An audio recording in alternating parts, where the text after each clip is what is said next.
Okay, good morning, folks. Are we good to go? So speak. Thank you so much for making it in.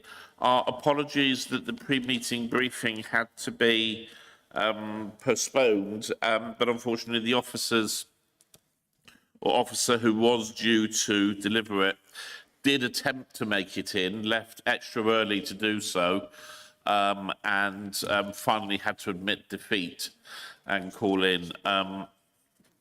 So on that basis, because we have an incredibly busy agenda today, and it is a packed agenda today, I was worried about how we were going to fit everything in. The item, it was affordable schools, wasn't it? We were going to be having as the briefing. Because we're not having that briefing today, and because I don't think this is a key item at the moment in terms of timeliness, I'd like to defer that to the next meeting, because otherwise we're going to have to try and put the briefing into the meeting in order to be able to take the item, and then yeah, we'll be buying tea, let alone lunch, during the session. So we will be deferring item 7. But let's do the official bits. We have to do it at the beginning first. So Max, apologies, please. We've received apologies from Councillor Caroline Corbyn, Councillor Kelvin Nash, Councillor Mary Champion and Councillor Catherine McDermott, who is being substituted by Councillor Adrian Foster. I did say to Catherine that we'd let her off on this occasion. I mean, personally speaking, I think if you gave birth on Sunday, then by Tuesday you should be fine to come back to a council meeting. But apparently nowadays that's an old-fashioned opinion, and you've got to give people a bit more time off. But actually, in all seriousness, I'm sure the whole committee will join me in congratulating Catherine on the birth of young Kenny. And we're all absolutely delighted, and I will pass on, if you're happy, the best wishes from the committee to her.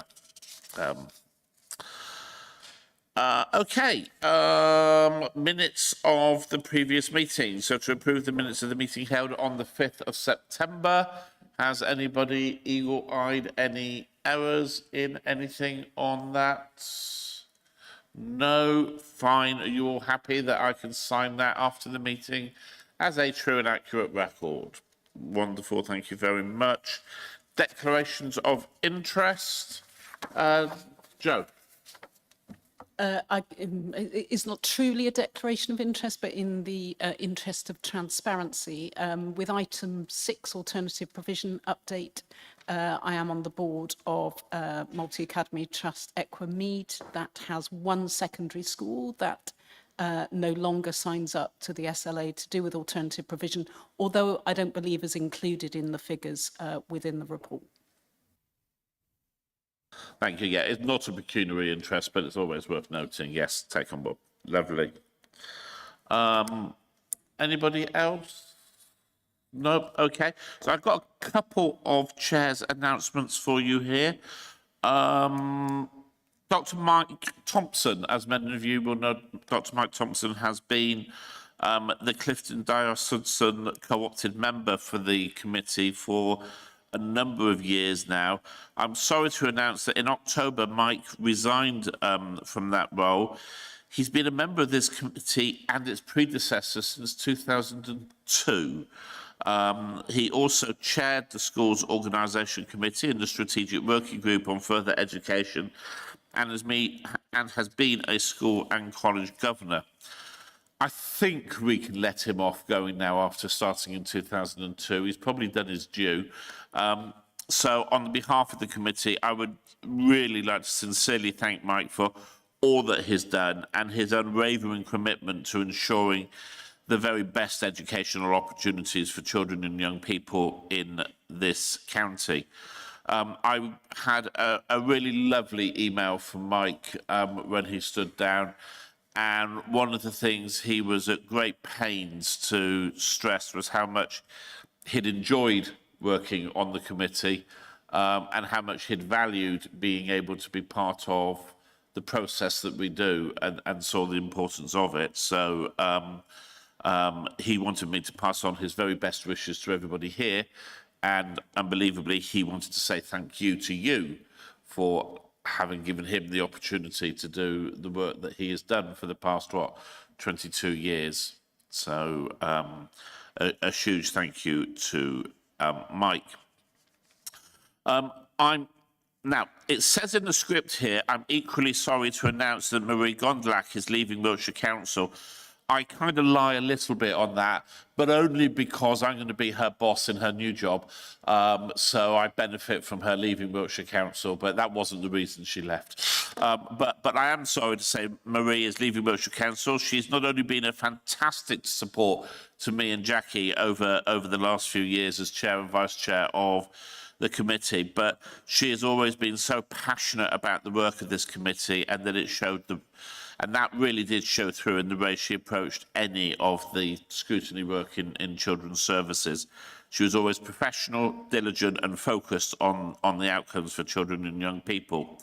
So I'm sure you would want to join me in wishing Marie all the very best for the future. She'll be concentrating more of her time on WANDS, which is It Takes a Village, which is the charities working with, organisations working with adoptive parents and kids who've been adopted. And she's coming in as our charity director, chief exec at For Youth, and running things there. So she's still going to be working very much with children and young people. And then finally, normal business, Chair's briefing on the 3rd of December. There will be a Chair's briefing on childcare sufficiency on the 3rd of December. This report was included at the end of the agenda pack for your information, but we won't have time to dive into it in detail in today's meeting. So if what you see there looks interesting to you, then please come along to that briefing. Julie will be extending that invitation to all members. There may be a few other chairs' briefings that will be sneaking in now, purely because, of course, we're running out of time before the end of this council. So we've only got 2 more full meetings of the committee. Yes, I know, Mark, it's very sad, isn't it? Wipe that tear away. We've only got 2 more meetings of the committee, so some of the stuff that we wanted to get updates on and stuff before we finish, we're trying to use the briefing mechanism to do that, but we will ensure that all members are always invited to every briefing that's happening. Max, any public participation? No, lovely. So let's move on then to item 6 on, this isn't the one we're delaying, is it? Yep. No. Oh, it is the one we're delaying. We're doing it. Affordable schools we're delaying. Yes. Yes. We know what we're doing. We're on it, aren't we, Julie? We're on it. So alternate provision update, pages 19 to 30 in your agenda pack. Thank you to our officer team for providing the really comprehensive update on the current alternative provision for children and young people in Wiltshire. I think the structure of the report was very helpful, and I was really happy that that evidence of impact was included, because that's always the thing we really need to be looking for. So I'll invite you to introduce the report and briefly summarise the key issues and challenges outlined there within. Thank you very much. I'm going to hand over to John Spring, Head of Targeted Education, who's going to share the report with members. Thank you, Chair. Thanks, Catherine. So, alternative provisions for learners who are not able to attend school due to their special educational need or disability, medical needs as a result of exclusion from school, or who otherwise may not receive suitable education. Currently, there are 2 small independent Department for Education registered providers of alternative provision for secondary aged learners in Wiltshire. They are Brunel College, previously known as WASP in Salisbury, and On Track in Westbury. The Wiltshire Alternative Provision Strategic Plan ran from 2022 to 2024 and has since been completed. In relation to that plan, there was it set out the Wiltshire Approved Alternative Provision, the WAP directory, would be set up to ensure robust quality assurance of prospective provision and annual review. This includes an initial application process for any potential providers. Their responses must demonstrate that the required health and safety arrangements are in place, and ensure that safeguarding practice is in line with requirements within keeping children safe in education. Included in the initial application process are quality assurance visits by the AP team within Wiltshire Council, and these are made to all settings as part of the application process. Providers are required to evidence their arrangements as set out in their application.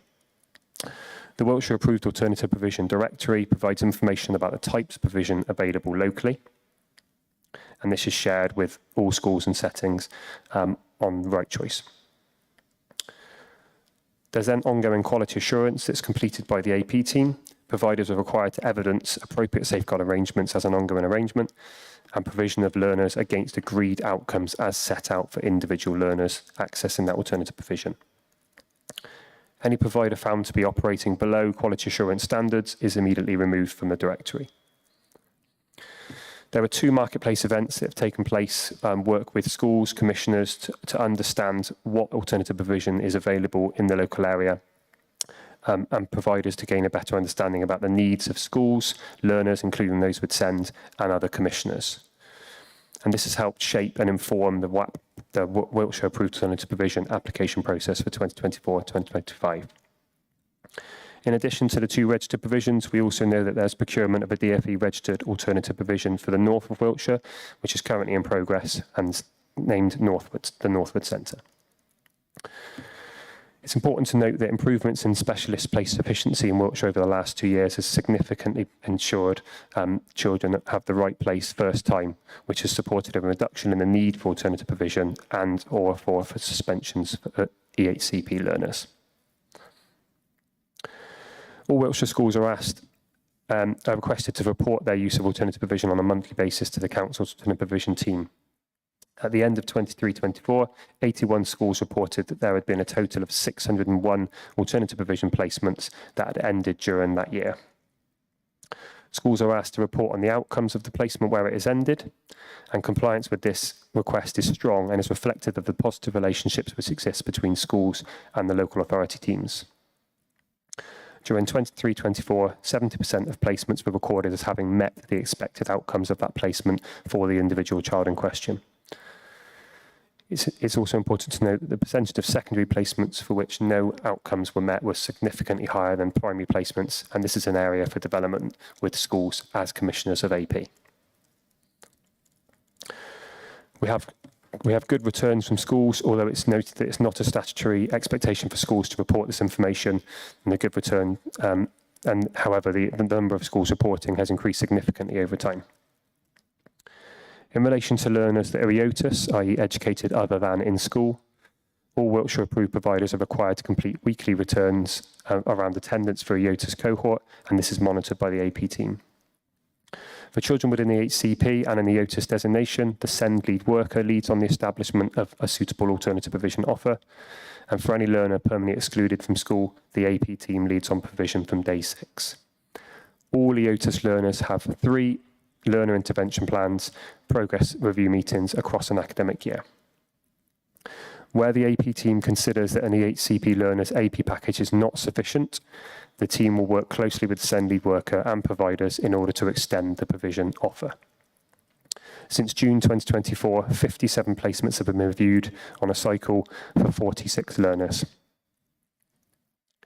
The Behaviour Support Service works with primary schools to build stronger relationships between schools and providers by signposting schools to the Wiltshire Approved Alternative Provision Directory and supporting directors and supporting documents to ensure they are aware of what provision is available. During 23-24 academic year, 30 learners were identified in primary at being risk of permanent exclusion, and only 2 learners continued to be at risk of permanent exclusion at the end of the placement. No pupil supported in this manner was permanently excluded as a result. There were also 22 learners that were supported whilst the EHC needs assessment process was underway. As a measure of success, each of the learners supported during 23-24 academic year received fewer suspensions from school during the term following the placement at alternative provision than during the same period prior to the placement.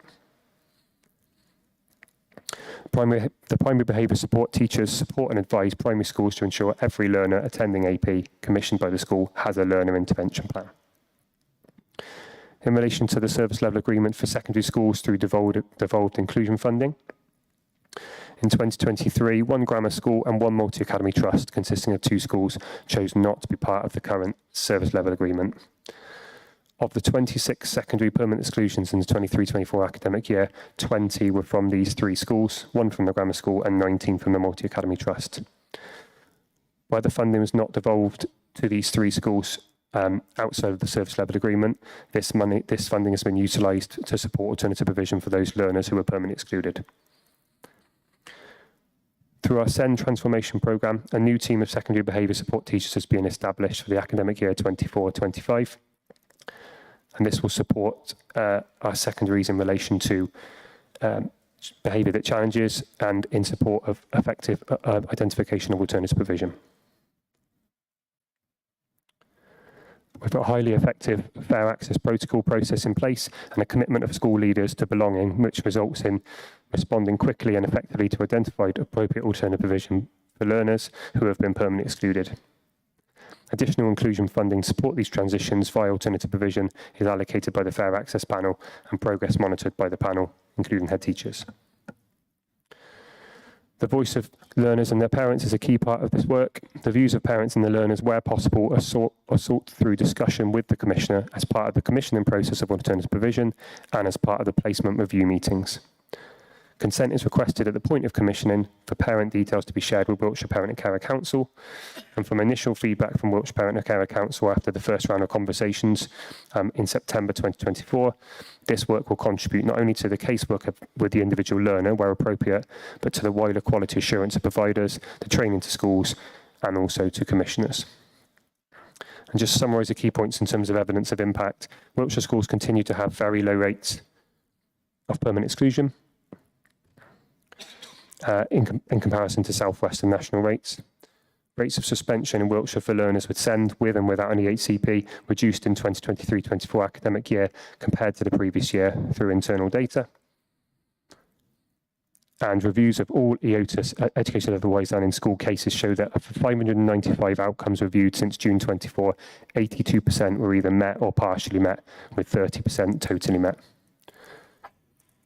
The strategic direction for alternative provision is now set out in our new strategic plan, Meeting Needs Together, Ambitious for All. Thank you. Super job. Thank you very much indeed there. So we've heard John, we've heard the report, you've all read the report. Anybody got any key questions or issues they want to ask? I've got Joe, then I've got Bridget, then I've got Derek. Andrew. Oh, you need to, Adrian is there.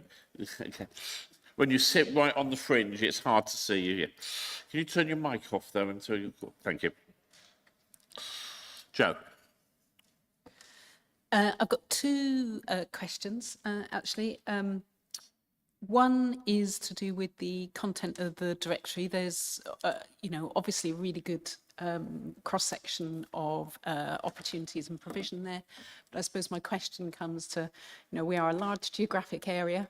Are there gaps in provision for some people that might live in particular areas within our county and authority as a result of that? And therefore, are there any gaps that we still feel we need to fill so that there is the equivalence of provision to all our young people?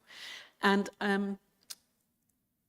the other thing actually was to do with the numbers attending alternative provision and what that is looking like over the last sort of 2 to 3 years and how that is changing. I know we talk about figures in there, but I'm not quite sure I got that picture of in primary and secondary, because obviously alternative provision can be a really a positive way of re-engaging people as well within an educational piece.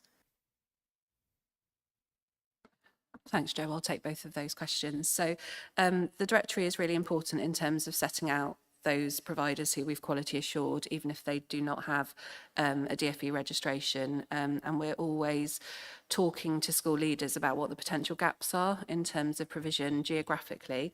And the reason why we have started that commissioning process for the Northwood Centre, that provider in the north, is that secondary head teachers were telling us about a lack of classroom-based alternative provision in the north of the county. So that's just one example, really. So we meet regularly with school leaders to have those conversations to establish where they feel there are gaps in terms of sufficiency, but also gaps in terms of type, and then we respond in terms of our commissioning approach.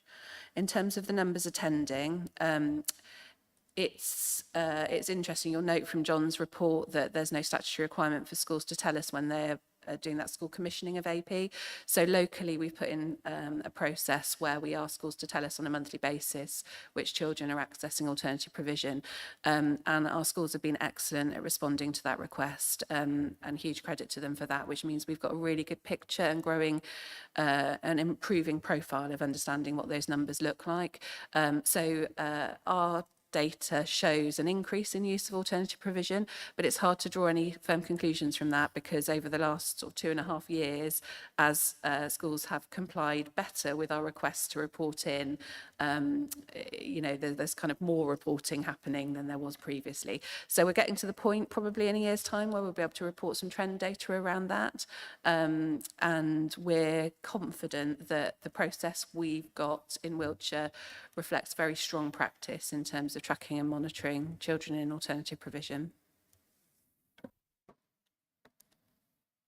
You happy, Joe? Yep. Bridget? Thank you. My usual question, being in the southwest of the county, is, of course, I mean, you mentioned in 4.3 that all Wiltshire schools are asked to request, are requested to report the use of alternative provision. And of course, in my neck of the woods, most of our secondary school kids go to school in Dorset. So, and I'm sure it's reflective of others around the edges of the county. Do you get any feedback from other schools outside the county? Yeah, really good question. Yes, we absolutely do, because if the child has got a Wiltshire address, they are absolutely our responsibility in terms of access to a suitable full-time education. So a good example of that would be if a child in a Dorset school is at risk of permanent exclusion, our equivalent education colleagues in Dorset Council and in the local secondary schools contact us, and we have proactive conversations about how we can support. So a good example of that is how we have funded some support for a Wiltshire resident pupil who attends a school outside of Wiltshire to access alternative provision as a means by which we were able to avoid a permanent exclusion. So those pathways for communication and information sharing are well established. Thank you, that's really helpful. I suppose my other comment was in 4.6 when it talks about the permanent exclusions, 19 of which come from the MAT, which is 2 schools. So I suppose we can't name and shame, can we? I would be more than happy if you named and shamed, but I mean, I just think, why aren't they responding? Why are they permanently suspending these pupils, and what happens to them? So when a child is permanently excluded from school, it's the local authority's responsibility to make education provision available for that child from day 6. And that involves an alternative provision offer whilst we work with the family and with other local schools to get the child back on roll at another school. We have got a brilliant response from our secondary head teachers around use of the SLA. So we've got a really, you know, as the report shows, a really small number of schools that sit outside of that. And when our other local schools are responding with a really strong moral purpose to support those children who've been permanently excluded, I think, you know, huge credit to those school leaders. It's not a requirement that schools have to be part of our service level agreement in Wiltshire, and we absolutely respect the choice of school leaders or trust CEOs when they choose to step outside of that, but we always leave the door open and we always keep those conversations happening about whether or not they can come back in to join the SLA and be part of that. wider shared values-based approach in Wiltshire. Only to say I thought it was a marvellously diplomatic response, but I do think that this school, I'm sure you're not going to name and shame them, but it is unfortunate that they don't seem to want to take part in this scheme. I want to comment on this, but I think John's going to explode if I don't let him come in now. No, that's very kind of you, Chair. Thank you very much, and I apologise for being late. I too, like Bridget, would like to compliment the Director for her very diplomatic response to quite a difficult question. Coming from the south of the county, I am personally aware of which the two schools are, and the Director will correct me if I'm wrong, but one of the schools unfortunately never joined the service level agreement when it started in the first place. I do stand to be corrected on that, but as a former governor of a school that works within the Fair Access panel for Salisbury area, that is my understanding. And I would like to take this opportunity, if I may, because I want to compliment the authority. When the Power to Innovate started some years ago... John, were you coming in on the, because I've got other people... Oh, sorry, John. No, it's just I just wanted to clarify that, and I thank you, John. I'll let you come back later if there's another point, but I wanted to just still on the point of the schools that are excluding. Why don't we name them? And I ask that question because the whole point about parental choice is parents will be able to make a holistic choice about where they feel is best for their child's education. And you've made the point, Catherine, quite rightly, we've got some head teachers in our county who work so hard to provide an environment in which every child can be educated and they can meet the needs of those children.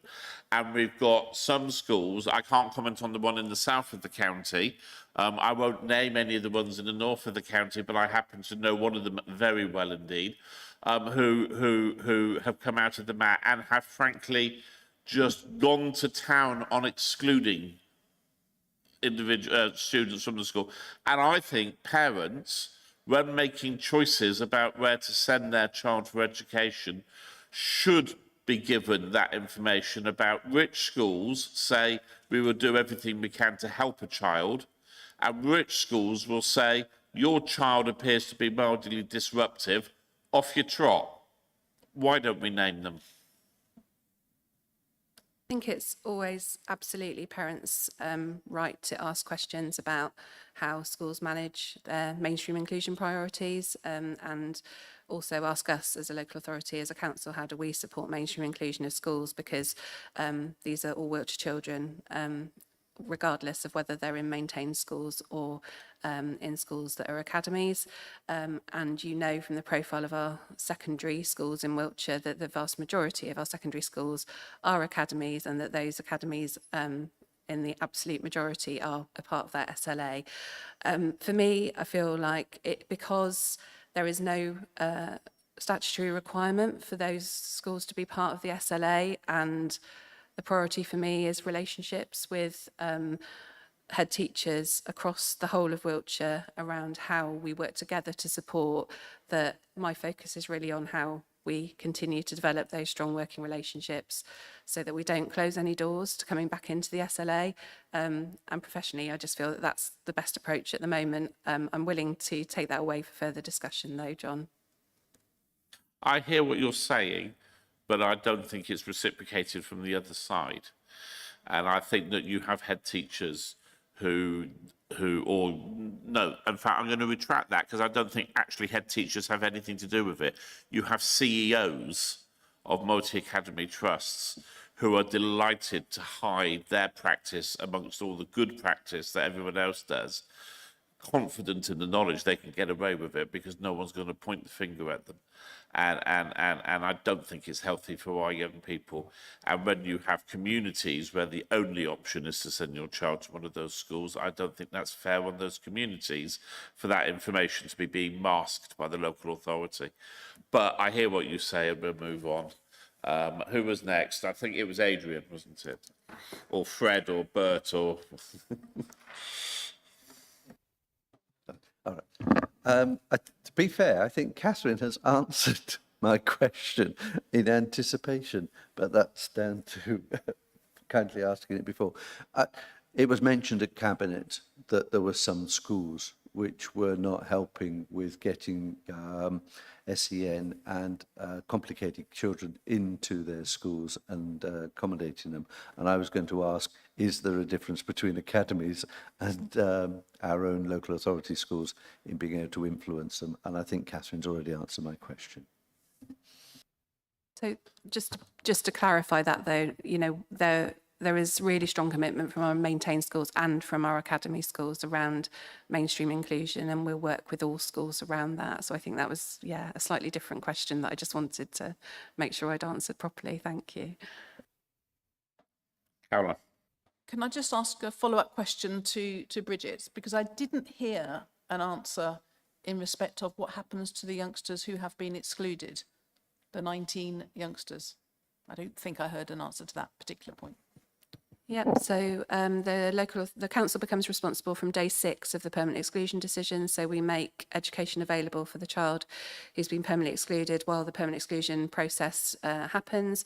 At the end of that process, if the decision to permanently exclude has been upheld by governors, then we will work with the family to ensure that that child's needs are being met within alternative provision. And when the time is right, we bring that child's case to our Fair Access panel, which is a group of head teachers in the local area.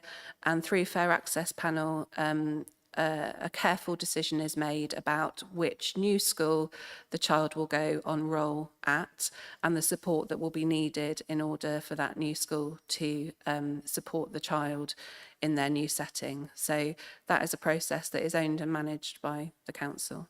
And does that support include transport if required? To the Yeah, new school? we support children being in their local schools. So what we typically see is that we will always try through Fair Access panel to make sure that a child gets back on roll at school in their local community area, because that's really important in terms of inclusion and belonging. And we adhere to our usual duties around transport and the minimum distance requirements in terms of when transport is required. And we will also support, we'll support the family to make sure that that child's needs are met holistically in terms of their education offer.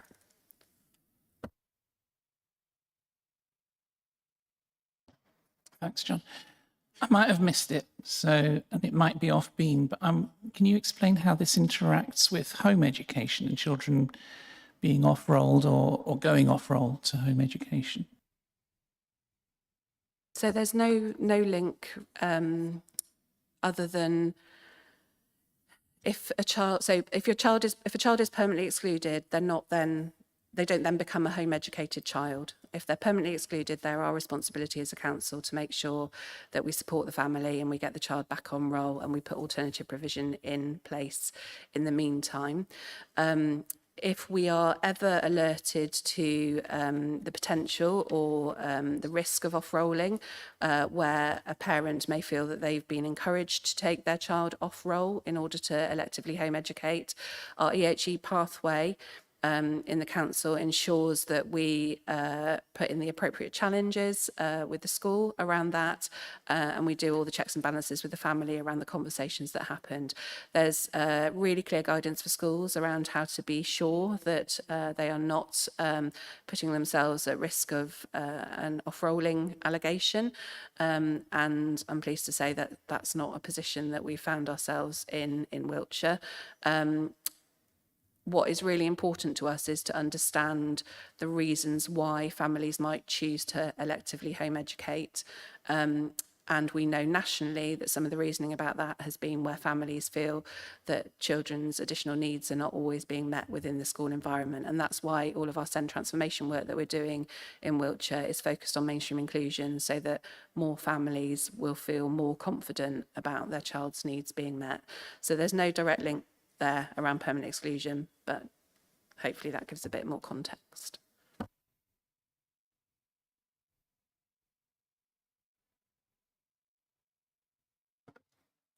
That's kind of you. Thank you, Chair. No, on a more positive note, Chair, can I just look at page 26 through the SEND transformation programme? it says a new team of secondary behaviour support teachers is being established. It's being set up as a traded service with 100% subsidy. Could I ask a question about that? How many new behaviour support assistants will there be? Where will they be based? And who is in charge of the traded service which is running them, if I may? Thank you, Chair. So traded services are now being managed by the heads of service in each of the areas across the Education and Skills Directorate. In terms of the behaviour support for secondary school offer, that has been funded through the SEND transformation work that we are currently undertaking. The reason that we've set it up as a traded service for 2 years with 100% subsidy is that hopefully at the end of the 2 years of funding, we will be in a position either to identify new funding streams or for this to become self-sustaining as a traded service. We're keeping our options open there to understand that.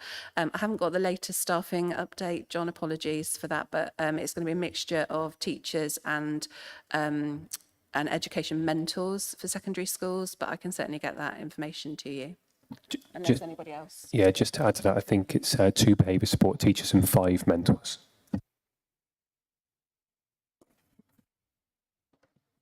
Thank you very much. That's very helpful. Thank you. Because I'm aware, as has been, and I would just like to compliment the report writer saying that talking from the south of the county, the fair access panels really have had a very difficult task over the last few years.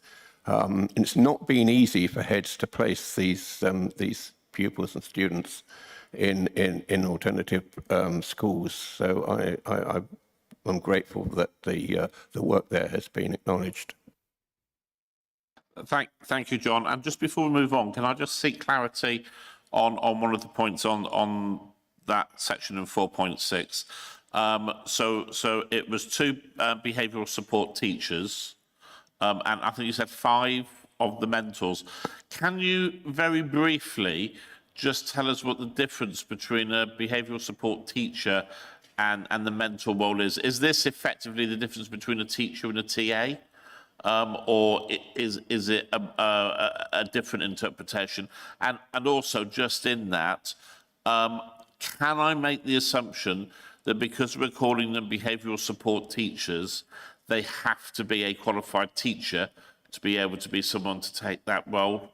But that's not the case for the mentors. Yep, that's absolutely right. So the advisory teachers have to have qualified teacher status and have significant experience in operational kind of work in schools, but also that kind of leadership aspect of managing behaviour that challenges and social, emotional and mental health in schools. So yes, absolutely, the teachers have got qualified teacher status. The education mentors, yes, it's similar to a kind of teaching assistant type role, but very much focused on building the school's capacity to meet the needs of learners. The whole idea is that when we've finished working in a school and we step back, that the school is left better equipped to meet children and young people's needs. And the mentoring aspect at secondary level, I think, is more, we've done a lot of research and work on this, a more helpful definition of the approach compared to a teaching assistant model that you might see in primary schools. So that sense of building capacity of the school, building capacity within and resilience within young people themselves, and that model of advisory teacher and education mentor support coming together, I think, is a really welcomed new addition to the support that we can offer on the ground in schools in Wiltshire. At some point, I think it would be interesting to understand how that model will work and sort of what the implementation of it would be. But I don't think we've got time this morning, unfortunately, to dig into that. But maybe we could keep that in mind, because I think it would be really interesting to understand what the load is in order to go in and do that project. Right, I think I had Jackie before you, Joe. So when I read the report, I was looking at it as this is alternative provision for young people who perhaps aren't getting education in their schools. But the report seems to centre around children who've been excluded from school. Why have they been excluded? And it talks in 2.1 because of SEND or medical needs. or who otherwise may not receive suitable education. So it's a little bit, when you read through the report, certainly as a parent, I'd be thinking, well, my child needs alternative provision, but they're not a child that's potentially going to be excluded. So it's a bit sort of, I think that perhaps the report ought to be more clearer as to what this provision is for and who and why. But you mentioned also in 2.4 that you've got 2 providers for young people, Brunel College and On Track in Westbury, but there's no information about what they're doing and how they're working. And I also wondered if there were any other providers who might be expressing interest in giving alternative provision and what work we're doing with those. And the other question I had was a little bit touched by Bridget about what are the other areas around us doing with alternative provision for our excluded young people. So that was sort of my sort of thoughts around it. I feel that the report doesn't really give us enough detail on outcomes as to these young people who are being given alternative provision, where they're going and what the outcomes are and the results are and how well they're doing from getting alternative provision rather than staying in their schools. Okay, so alternative provision can be used for a range of reasons, and that's what we try to set out at the start of the report. So it can be used for children who might be struggling to access their mainstream school offer. So they might be experiencing suspensions from school or at risk of suspensions, or they might be at risk of being permanently excluded from school, or they may have been permanently excluded from school. So those are the kind of types of need that fall into that kind of behaviour that challenges space. However, there are other reasons why children might need to access AP, including special educational needs. It might be that we've determined that they need education other than in school, that EOTIS designation, or they might have medical needs, or otherwise is the category that's used in the legislation, which is suitably vague. It says or otherwise is the phrase that's used. So it's we work within that legal definition, and that report is based on that. In terms of the providers that we have, so we've got the 2 DFE registered providers, the Brunel College and On Track. However, we've got a whole suite of a range of AP providers who are not DFE registered, and they form the basis of the Wiltshire Approved Alternative Provider Directory. So we have, I think, between 70 and 80 providers on there that are across the whole of Wiltshire. And sort of going back to Joe's original question, that's the bit where we're constantly talking with schools to find out whether or not there are kind of gaps in terms of number of places available or the types of provision. So on that directory, which is free to access on the, as a public web document, you can see the range on there where it might be one-to-one tuition, it might be farm-based activities, it might be equine therapy, it might be a classroom-based provision. There's a whole range that is designed to cater for all different needs of children and young people. I think we're very happy to bring more information back in terms of outcomes for children and young people with AP. We've put a good chunk of impact data into this report, so if there's anything specific that you want to know in terms of outcomes, please do say, and we'll make sure we build that in.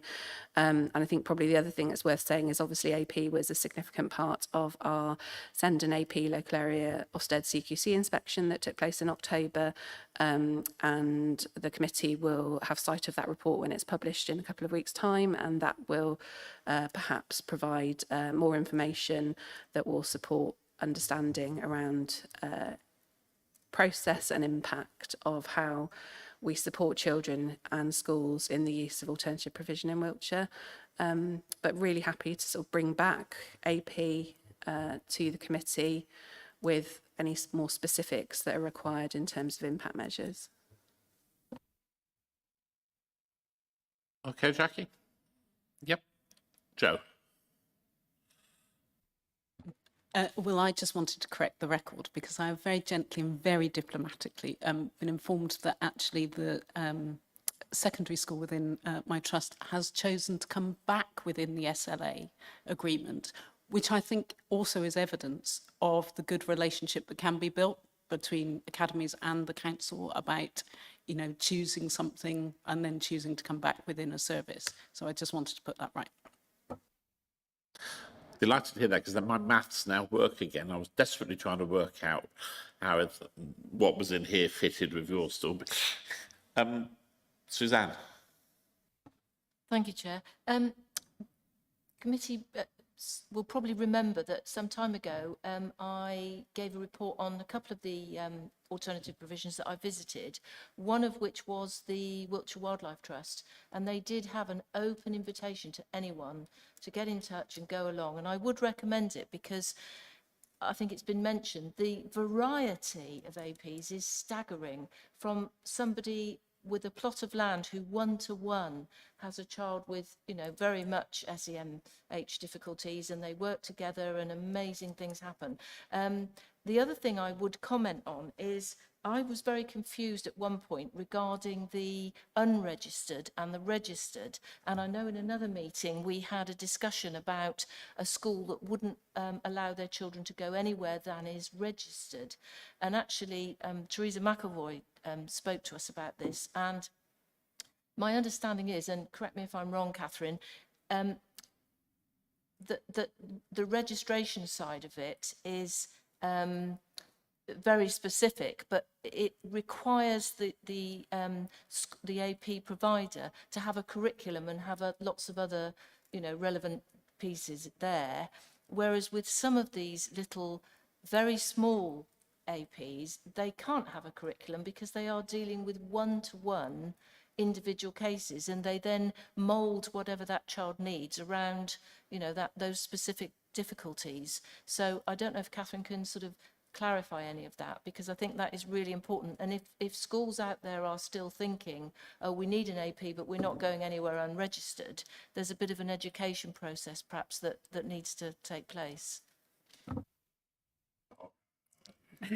Perfect. I don't need to add anything. Suzanne's put it perfectly. That's exactly right. I have to say, I probably should. Again, it's an entirely indirect interest, but at Canberra, we rent out the youth centre during the day to an AP.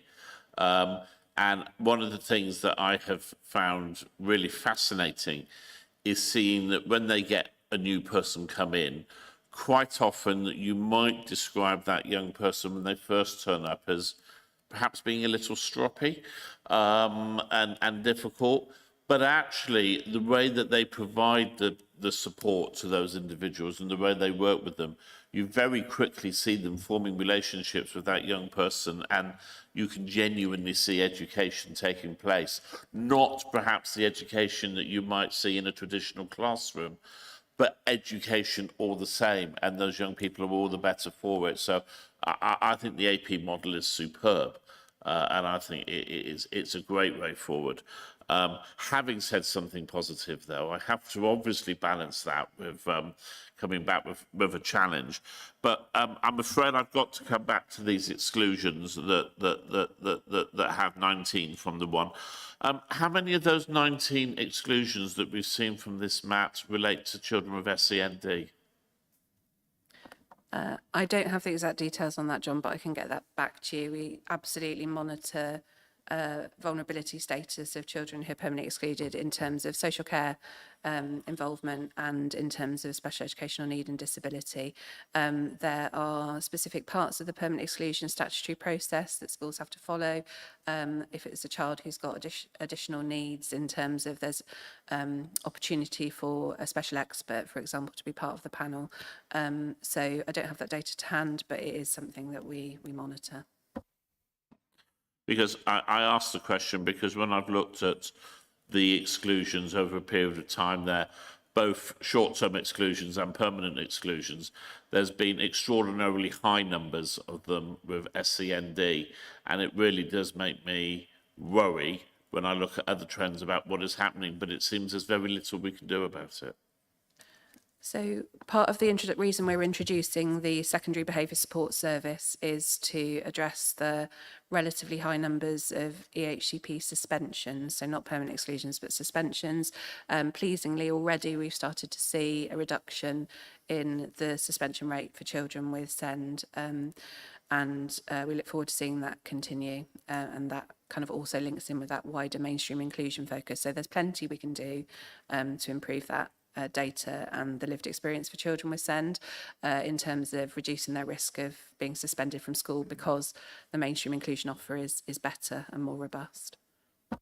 That will, of course, be for schools who are taking part in the scheme. There's an expectation that all schools deliver around mainstream inclusion, and we've seen that coming through in terms of what Ofsted inspect as the regulator as well, some changes and developments in that space, as well as that kind of common moral purpose piece that we absolutely have in Wiltshire around mainstream inclusion and local schools for local children. Okay. Anybody for anything else? Caroline? Thank you. I just want to congratulate all those involved with the report. I was reading it through and green tick, so it was really good to see. A couple of questions, if I may. Learners on school roll and the table at the end of 23-24, 81 schools reported. What percentage of schools is that? Does that represent? Approximately? So we have about 230 schools in Wiltshire. We don't ask for a nil return response around alternative provision, so we only ask for active returns to come back if the school is using AP. Obviously many of our primary schools won't be using any AP at all, so and it could be obviously in the mix of that AP reporting from schools. We have you know, it might be a school that's using equine therapy one afternoon a week for one child as part of a supportive emotional wellbeing package. So you know, the kind of the devil's in the detail a little bit there. And I think perhaps what committee might like to see in future is a bit more granularity in the types of AP that are offered and the duration of those packages. And the work that we're doing with schools at the moment is to try and get more of that data, really. You know, as I said, we're really impressed with how well schools have responded with telling us about the AP that they're using, and we want to enhance that further. Yes, I agree. Some of that, just extra context, I think would be really helpful. And then I've got two other questions, which I'll give you both. I'd be very interested in understanding the proportion of care leavers included in the exclusion, because we've talked about youngsters with the HCPs and so forth, but not care leavers, or care experience, I think is probably, sorry, correct myself, care experience, not care leavers necessarily. And then also in the nature of provision, and this would come out with the extra information you're suggesting, understanding how much of this alternative provision is online based as opposed to something that is face to face. So as an ex-governor, I was aware that one or two of our excluded pupils were given online provision, and I just thought, goodness me, how on earth does that really help them, you know, with all the social communication type issues that often underlie some of these cases. So that was a bit of a concern. So maybe not to answer now, but perhaps going forward we could understand the care experience and the online versus face-to-face arrangements. Yeah, so there's been a change in the attendance coding rules from this September nationally, so that if a child is accessing alternative provision as an online session, it has to be recorded as an absence rather than being educated off-site. So we have much better visibility over that. So that was in response to that being a national issue. We've got some really good news stories around reducing suspensions for children who are care experienced, so I might just hand back to John, see if there's anything he wants to add around that. Thank you, Catherine. So as Head of Targeted Education, I also perform the role of virtual school head teacher at present. What we know is there's not been a child looked after who's been permanently excluded in Wiltshire for the last 5 years, which is really positive. Each child looked after has a virtual school officer that works directly with them and with the professional network, the school, parents, carers, etc., in support of behaviour that challenges where that's the case, and certainly in relation to SEMH. And what we know is rates of suspension for children looked after are lower than national, and were lower from 22-23 in comparison to 21-22. So trajectory is really positive in relation to the work that we do to reduce suspensions. And as virtual school head, I have regular analysis of our suspension data for care experienced young people, and we work really closely with schools where there are higher rates of suspension, and I will meet regularly with head teachers remotely or in person where there are any concerns in relation to application of suspension processes for children looked after. Excellent. Okay, well, I think we need to draw this one to a close then. I think what would be really helpful would be to receive a regular report, maybe an annual report on this. Do you do an annual report on this anyway of any description, or? Yeah, we take an annual report to the Performance Outcomes Board, so we could align it with that if that we would be could, helpful. yeah, fit something in with that so that we're not creating additional work, but I think it would be very helpful. And I think I must stress that I think this is an incredible programme. And I think the evidence in the report we've seen today and the answering of the questions that we've had today demonstrate the value of the SLA, demonstrate the value of the alternative provision that is being done. But personally, I cannot mask my concerns for those schools that do not participate, and the fact that those that aren't participating, we're seeing such extreme levels of action from those schools, and it seems to go unchallenged. And I know there's things you can't say because and all the rest of it, but for someone who lives in one of those communities, it's very concerning to me and my residents that we see the level of exclusions that we see, and the inability to be able to challenge why that is happening or do anything about it. And when that's tried, you say the decisions are ratified by the governors, but when that's tried and the governors try to take action to it, the MAC just turned around and scrapped its board of governors and said, we'll sack all of you. You're arguing with us too much. We'll self-appoint some people who will do what they're told. But that's not for a debate this morning. But that's why I'm as concerned as I am, because those oversights, they're just not there in some of our schools, I'm afraid. Shall you put your light on? Does that mean you want to tell me off, or you no? Right.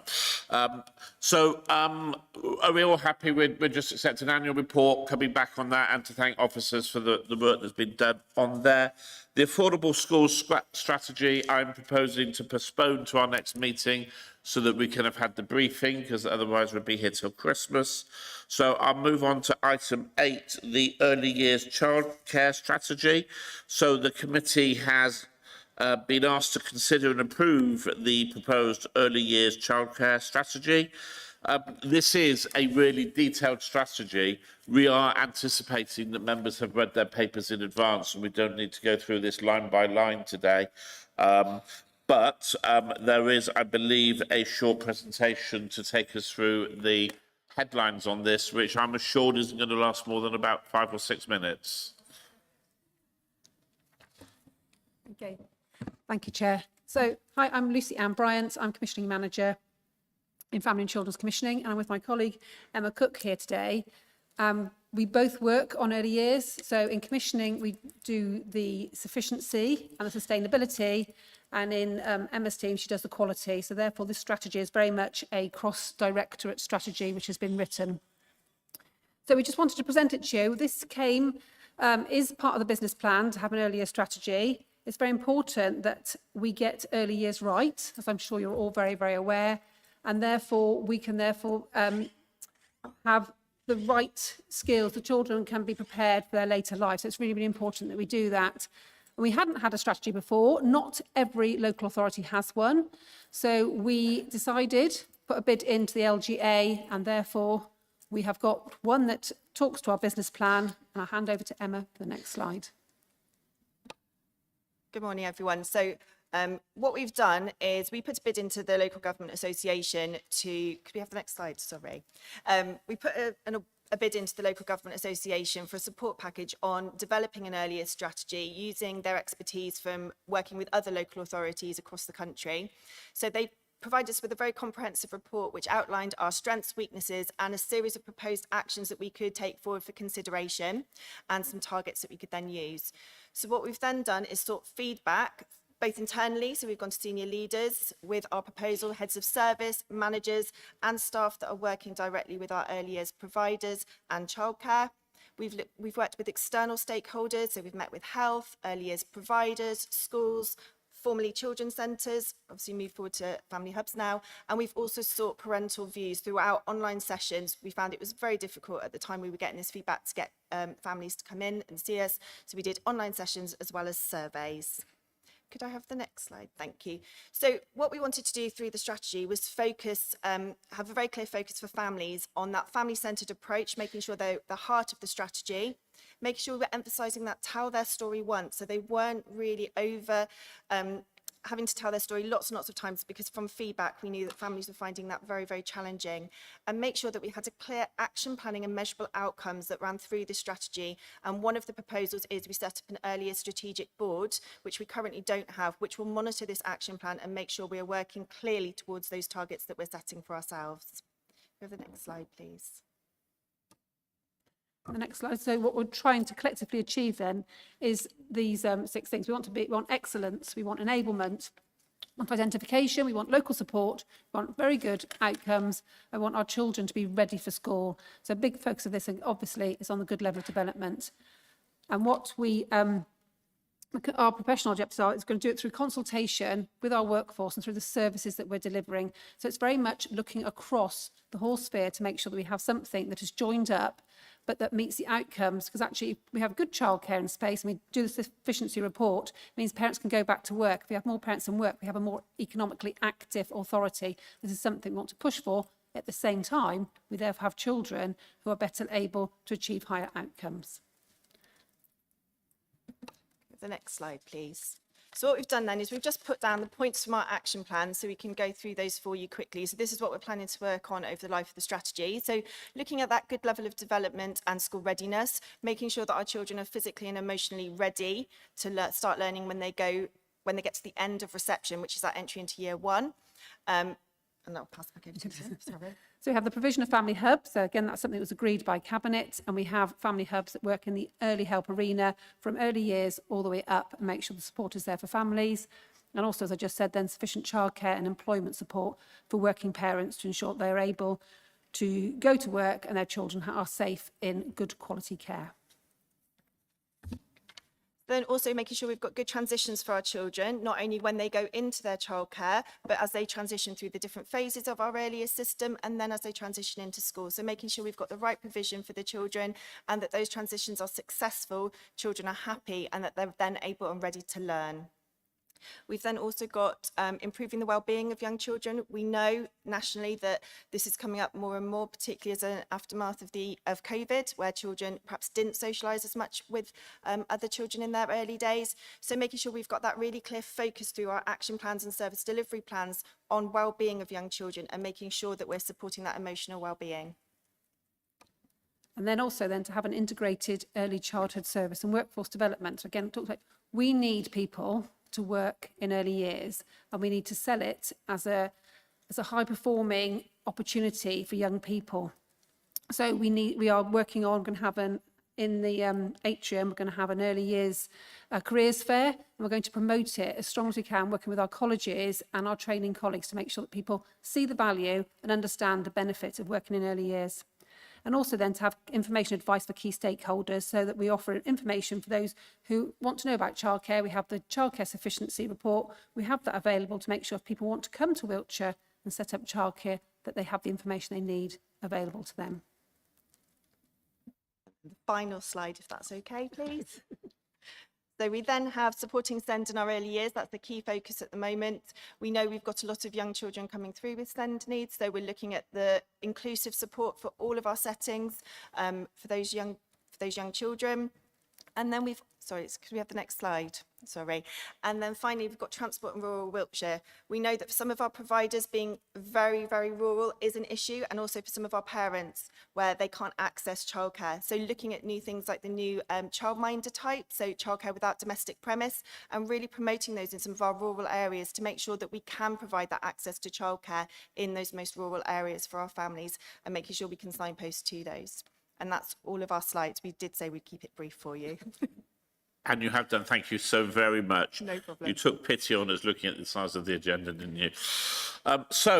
Members, just before I come to you for questions, actually, can I just say, because it's a pet hate of mine when we get strategies presented with no real detail on how it's going to be delivered, and to have had this presented to us this morning with the presentation being effectively around the action plan rather than just the strategy is an absolute delight. So thank you for that. As well as beating you with a stick, I must say thank you when it's right. And for me, that's really good. So thank you very much.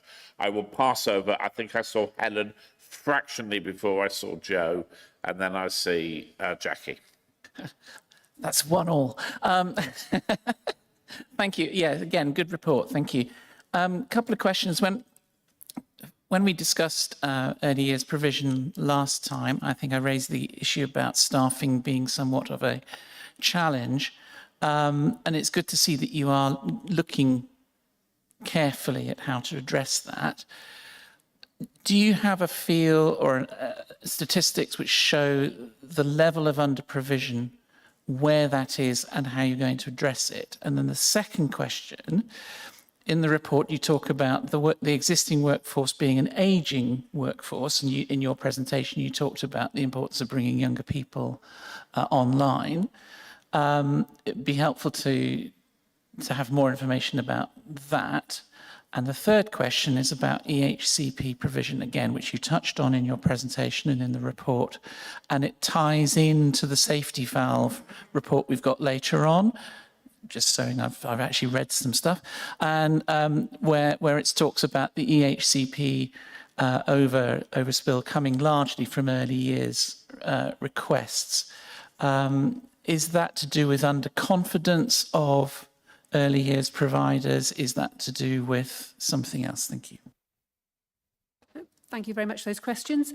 So under provision, currently we do have sufficient provision in Wiltshire for the children that need it. So we have areas which are red, and that is something that I think you've seen the sufficiency report, which we have in Bradford-on-Avon and devised particularly for the younger age, for the younger children, or 0 to 2 year olds. So we are aware of that, and what we're doing is working in those areas to try and promote the opportunity for people to do that. So today, one of the team is at a careers fair, and they're going to careers fairs tomorrow. So they're actually all going to careers fairs in the schools. They're working with Job Centre Plus so that we can get people who might be currently economically inactive looking at opportunities to work in childcare. And also we have a childminder pilot that we're operating at the moment, whereby we have a funded opportunity with the DWP, with JCP, where those families are, where a worker, somebody can have the opportunity to have all their training to become a childminder free, have their registration, be given a laptop, and actually then undertake everything they need to become a childminder.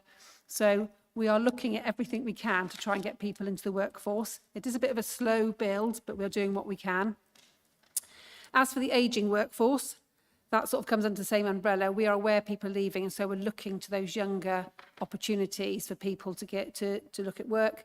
And someone just suggested to me the other day, perhaps we should be selling it as something that AI will never take over. So actually, if you're looking at it as an option, it's something you've been guaranteed to be working in childcare. So that's sort of what we're doing around that.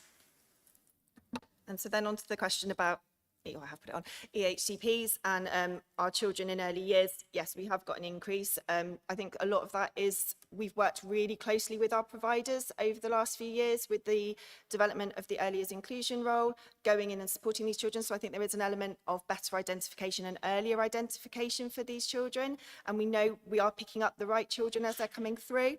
But we understand, obviously, through the transformational work that we've got to sort of stem that flow a bit. So what we have done is we've put an early years coordinator in post. So they're working exclusively with our district specialist centres in Portage to make sure we're really getting the right children in those provisions and support them to really promote that mainstream inclusion. That we want to try and get those children dual placed and see if we can get those children into mainstream. We've got 2 new pathway navigators starting for the early years team in January, and they're funded through the SEND transformation programme, and they're looking for children before they even put that request in for an alternative pathway. What else can we offer these children to make sure they don't need that EHCP in the first place? So those roles are coming online from January, And we're now exploring the possibility of a 5th district specialist centre in the east of the county, where we know, particularly for some of our rural areas, those children, it's too far for them to get to one of our district specialist centres that we currently have. So we're looking at the possibility of that 5th one in that area to make sure we can pick up those children in the east of the county where rurality is an issue for them, but there's also that SEND need. So we're doing all of that. We're promoting the Dingley's Promise work, so that inclusion project, which is free of charge, really again focusing on what Lucianne said about upskilling that workforce. So we're not losing people because they don't feel confident to meet the needs of those children in the settings. And just promoting things as they come out and really supporting them through that training programme. Thank you. Can I quickly come back? Thank you for saying that about EHCPs, because I'm really concerned about the narrative that it's being over-reported, and I think identifying that you're targeting the right children is very important and that the need is genuine. And actually what we should then see is a lessening of EHC provision from that cohort as it goes through mainstream education. So thank you. On the supply, so whilst that, Lucy, you said it was, we have sufficient provision across the county, does that hide the fact, because you talked about Devizes and Bradford-on-Avon, does that hide the fact that there are some areas where there is under provision? It's not currently under provision. It's quite full, and we are building a new nursery in Bradford-on-Avon at Christchurch School, which will help to take up that. There is also another nursery opening at Limpley Stoke, which is a full daycare nursery, which will hope to manage that. So we are working. That's 106 funding, by the way, that's doing the one in Bradford-on-Avon. We also got DFE funding, £1 million of capital, which we're using to expand, and we've expanded 13 nurseries. Melksham was previously an area of concern, as John will well know, but it's now we're putting a new nursery into the old children's centre. We've expanded another nursery and we're looking at another option there. So we're working where we can at creating capacity.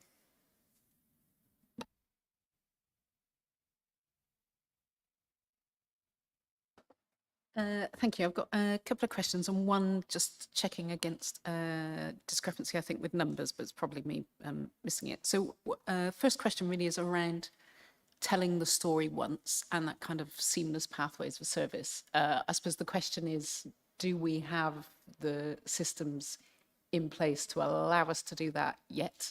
I'm not quite sure in the action plan I could see the build to that. It might be there, and I've skimmed that bit, but I'm conscious in order to facilitate that, you do need quite robust mechanisms in the background, systems in the background.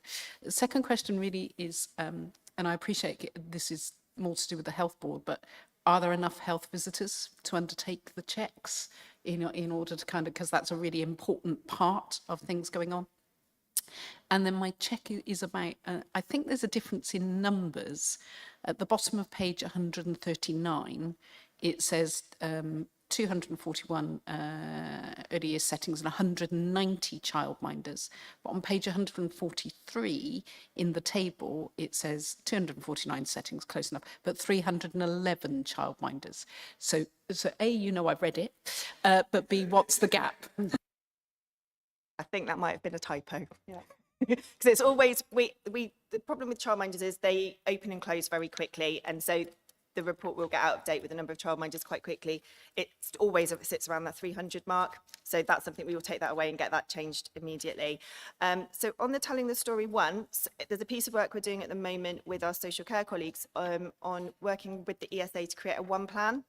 So to make sure that we are just telling that story once. So where we have got a SEND need, that will go into that one plan. But also then if we have got any social care needs and unmet needs for the whole family, that will come under that ESA as part of that one plan, because we really want to push that forward. The same with the work of the pathway navigators. Again, they're going to be working with those children to make sure that the settings are doing everything that they need to and have that oversight over those children. Health visitors, I don't know if I can answer that, if I'm completely honest. We do work very, very closely with our health colleagues. We have regular health visitor liaison meetings. So the early years inclusion advisors meet termly with the health visitors, where we discuss children that we're both working with to make sure that we've really got that full holistic picture of the support that's going in for that child, and to avoid any duplication, follow anything up, also any issues that might be arising between the setting or not, services not coming through. So all of that happens, and we do have that good working relationship. On their numbers, I don't think I could comment, obviously because they don't work for us. I think that was all of them.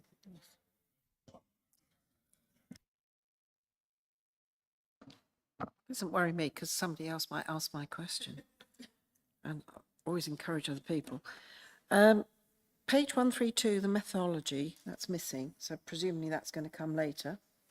Well, it was on mine. I mean, it was blank. So, I mean, reading through the reports that we have, not just this one, is it missing? Yeah, yeah. But reading through our papers, I'm not sure whether it's on your report or not. It says about how numbers are reducing, but we know that we're going to have all this increase in housing that has been offered to us by our new government, and that's going to, presumably, likely to bring lots of young children, and therefore we need to make sure we're ready. But somewhere in our papers, I read that we have 25,000 young children under the age of 5. So 25,000 children, presumably, not all of them, but presumably most of them will be wanting to go into childcare. And then somewhere else I read, I think it's on page 228, so it's not in your report, but I read that we have 9,073 places. There's 10,000 registered early year places, but only 9,000 places. So if we've got 25,000 children, but only 9,000 places, how do we deal with this? Bearing in mind that we're trying to, the reason that a lot of children go into childcare is so that the parents can go back to work. Are the parents then able to go back to work 5 days a week, or are they very much on part-time hours? Because obviously 9,000 into 25 doesn't mean they can be there every day of the week, only part of the week. So I was sort of looking at that and thinking, do we have capacity? And the other thing is that this is probably where I ought to declare an interest or whatever, because my daughter runs a nursery in Swindon. She's telling me that these young people come forward, having gone to college, done the training, they come in, they do 3 months, and then they realise they don't like children. So it's all very well to say we need to be bringing more people in, but we need to be bringing people in who are going to stay the course. Because for children, it's really important that their key worker is with them from the day they turn up at nursery to the day they leave. And we don't want that unsettling that goes on. So those are the things that I was sort of interested in. I'm also interested in about the viability of nurseries. Again, the feedback I'm getting is that childminders are potentially taking some of the business away from the nurseries, so therefore the nurseries aren't being viable because they're not getting the numbers in. So these are the things that I think we really need to be watching and making sure that the provision is there. And the other thing, of course, is the hubs.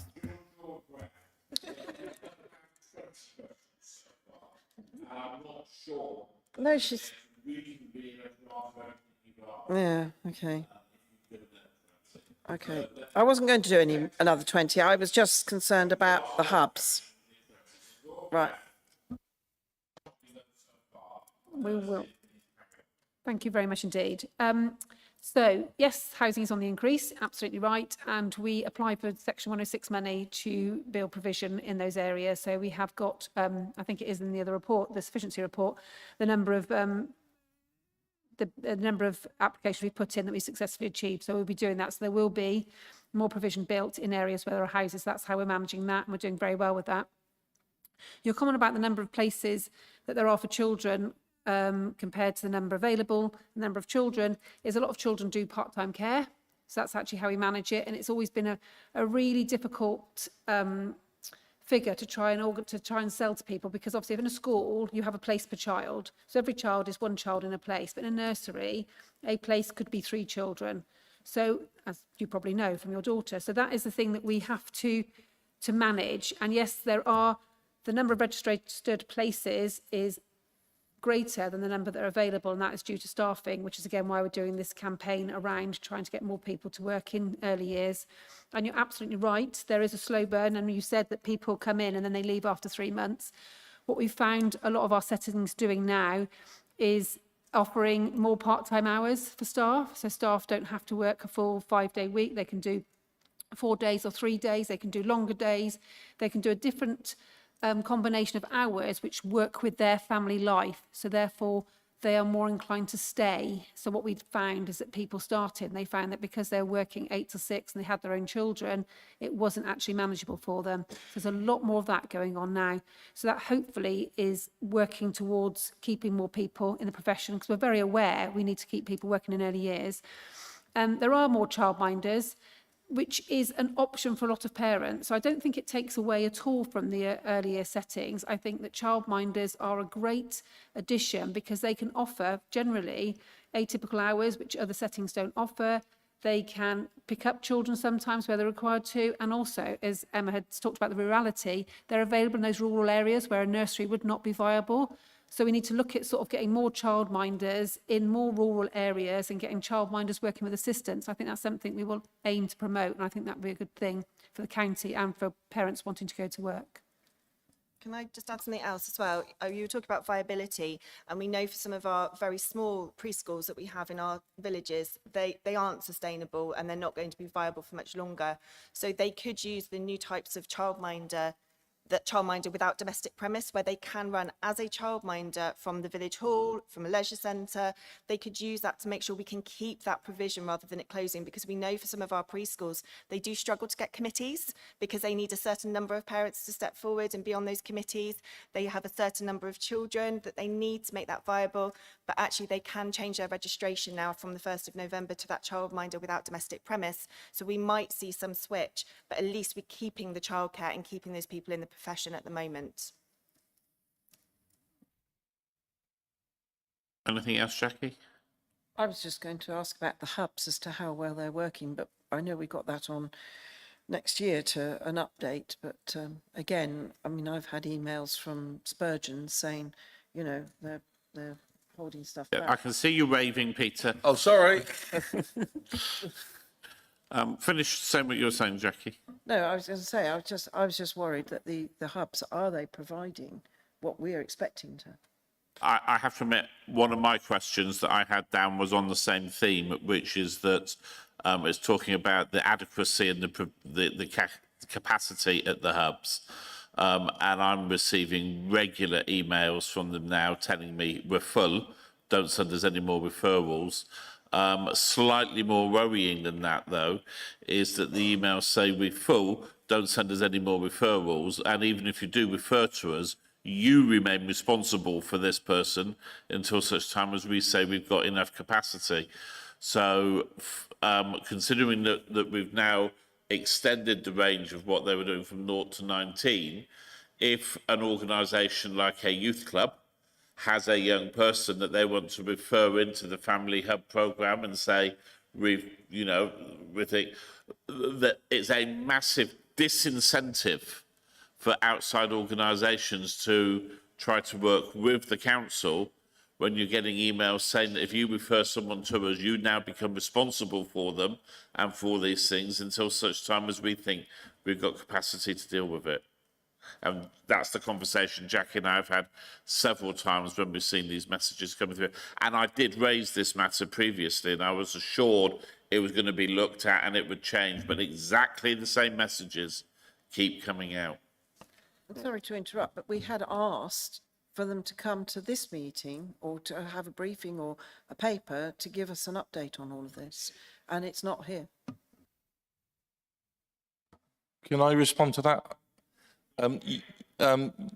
Councillor, we have been in constant discussions, and I know you've linked in with Councillor Hubbard. I have spoken to Lucy on this matter about waiting lists, etc., etc. I only yesterday chased up with officers when we are going to get the report. I can confirm to you that the report is coming to the Safeguarding Children and Young People's panel on the 18th of December. I will ensure that that information is shared with you, as we agreed that we would share information, and so you will get an update, and I'm sure there will be an opportunity from you receiving that report that you can ask Lucy any relevant questions. But just to reassure you that I and Laura and others, we do challenge Lucy at our POGs and POBs on this matter. So it hasn't gone unnoticed. We are concerned, and we will get the update, which we will share with you after the 18th. Thank you very much, Councillor Hutton. So, yes, thank you very obviously, we are bringing it to the Safeguarding Board, and we have got it, as you said, Jackie, in the new year. So we'll be presenting the whole paper. We are going through a transition, as you know, from children's centres to family hubs. A new provider started in April. We have had some movement of staff, and that's been our biggest issue. So some people have left, some people have started, and they were not fully staffed at the moment. Therefore, they cannot hold all the cases that they're required to hold. We're aware of that, but we're working with them, and they should be up and fully staffed by the end of the year. When they've sent the message to you, which said, you are responsible for this person, that's about when a parent contacts them directly, they will work with them straight away. So they are therefore working with that parent. So they don't want any parent left without any support. But if another professional makes the introduction and there isn't capacity for them to work with them at that time, they are aware that professional has that relationship, that has made the introduction. So they'd like them then to continue with that relationship so that the parent feels supported, and then when they're ready, they can bring them into the other support. They're also offering them all of the parenting courses and groups and everything else that's available. So they're not getting nothing, they're getting what's available. It's just the one-to-one outreach that there is unavailable at the moment. And absolutely, we set this up, we have had demand, we've increased, the demand and the interest in it is huge, and we are managing it in the best way, and as Councillor Hutton said, with the challenge that we get from councillors to make sure it is delivering what it needs to be delivering. But we are just, I think, at the final end of that bit of transition now, before it will actually all be a lot more swimmingly from the new year. I'll just give the same bit of feedback I gave last time I got given that answer, which is that you are mixing up part-time voluntary sector individuals with permanent full-time professionals, okay? It's great that you're saying parents we deal with straight away, but if this organisation is now out there working with the third sector aren't full-time professionals with funding to be able to do these things. These are people, it might be a local football club who has a young person who they're thinking they've got concerns about, and they're wanting to refer them on to this wonderful new all-age or all-young person age service that Wiltshire Council keeps telling us is so fantastic. And they get a thing back now saying, you've highlighted this issue, you're now responsible for it until such time as we've got, and that's a frightening thing for an organisation to receive that doesn't necessarily have the training and the capacity to manage those things, and therefore it's a disincentive for them to actually utilise the service. Laura. John, can I just come in on this? I mean, I understand your concern, but if there is a serious concern about a child, it goes to the MASH, and I don't want to sort of scaremonger in that way, because this is a service that the Family Hubs is to support and enable and keep families together. We're not talking serious safeguarding issues, so I don't want you to conflate the two, because if a child's not happy, there are other ways of finding out what support they need. But I don't want to sort of make this too big an issue, because I'm worried that then people are saying that somehow this is a safeguarding issue. It's not. If there is a safeguarding issue, they need to report it appropriately. I'll come back to you, Jackie, but I must just respect. Oh, go on. Sorry, if you want to add an officer comment on that. Thank you. So just to be clear that what we have is we have the family hubs, which have been, as Lucy-Anne said very clearly, from April.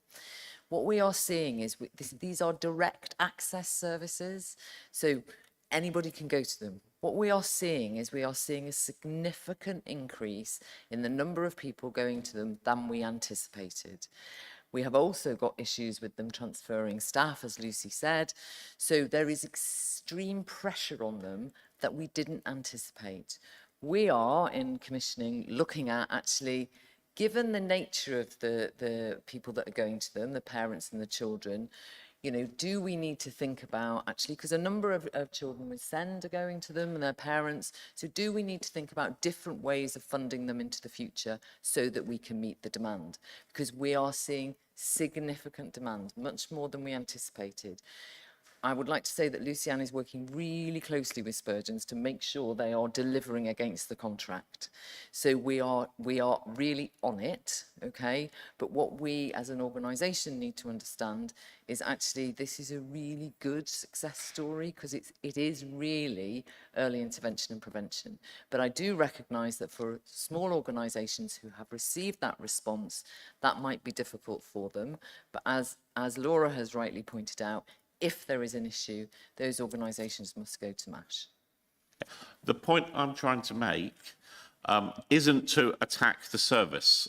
The service is great, okay? And yet it's more successful, a higher level of demand than anticipated, okay?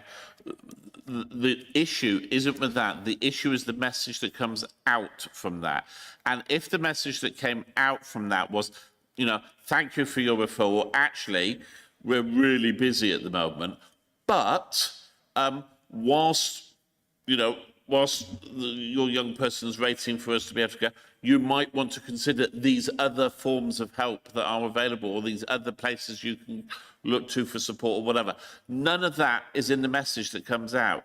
The message that comes back, or the message that's coming out, is just basically go away and it's your problem until we're prepared to take it. It's the language that's the issue. It's the language that's the issue. So can I come back? So absolutely, we will look at the language. We will have a conversation with Spurgeons. We will look at the response that is coming out. But I suppose from our point of view, all of us working with children and young people, is actually it is about taking responsibility, isn't it? So we do need to take responsibility, whether you're a football club or whether you're whatever you are. And maybe that hasn't been communicated effectively enough, and maybe that's caused some anxiety, but we can look at that and we can talk to Spurgeons about that. Okay?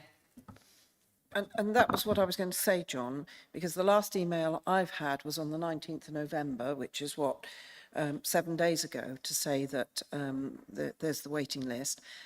They do put at the very bottom, underneath all of the bits and pieces, you know, the Spurgeons and all the rest, email addresses, blah, blah, blah. If you think a child or young person is at risk, then integrated front door. But it needs to be at the top there, that, you know, under that first line, if you think there's a risk, then refer to MASH, and then go on to the rest of it. I'll forward this email on to Alison so she can see, and then perhaps there needs to be something in there to... I think the point has been made, and it's an assumption of knowledge, and I really do think it's a dangerous assumption of knowledge that's there. Okay, anyone else? Carol. Yes, just going back to this staffing, I know they're not under your control, but looking back at health visitors and especially SALT, speech and language therapy, you know, over the years I can think of quite a few cases where, you know, the provision just wasn't there. You know, how confident are you that and how much pressure can you put on your health colleagues to ensure that that speech, you know, and language therapy especially is there? And I'm just worried about the families who never got the service, you know, maybe even 8 years ago. You know, where are they now? And how do they ever catch up? Thank you. So absolutely, our relationship with health is crucial in terms of children and young people. Councillors will be aware that the recent procurement of the Community Health Services contract has been awarded to HCRG, and they have provided children's services health services in Wiltshire for some time, and we've always had a very good relationship with them. So they will now be providing services across Bain, Swindon and Wiltshire, and that will include children and young people and adults. So all community health services. So in terms of we have been, myself and colleagues in commissioning have been talking to HCRG over the last few months, particularly around speech and language. And we will continue to develop those relationships so that we will support our health colleagues to deliver what they need to deliver in terms of their support from a health visiting perspective and from a speech and language perspective for children and young people. So we'll continue to do that.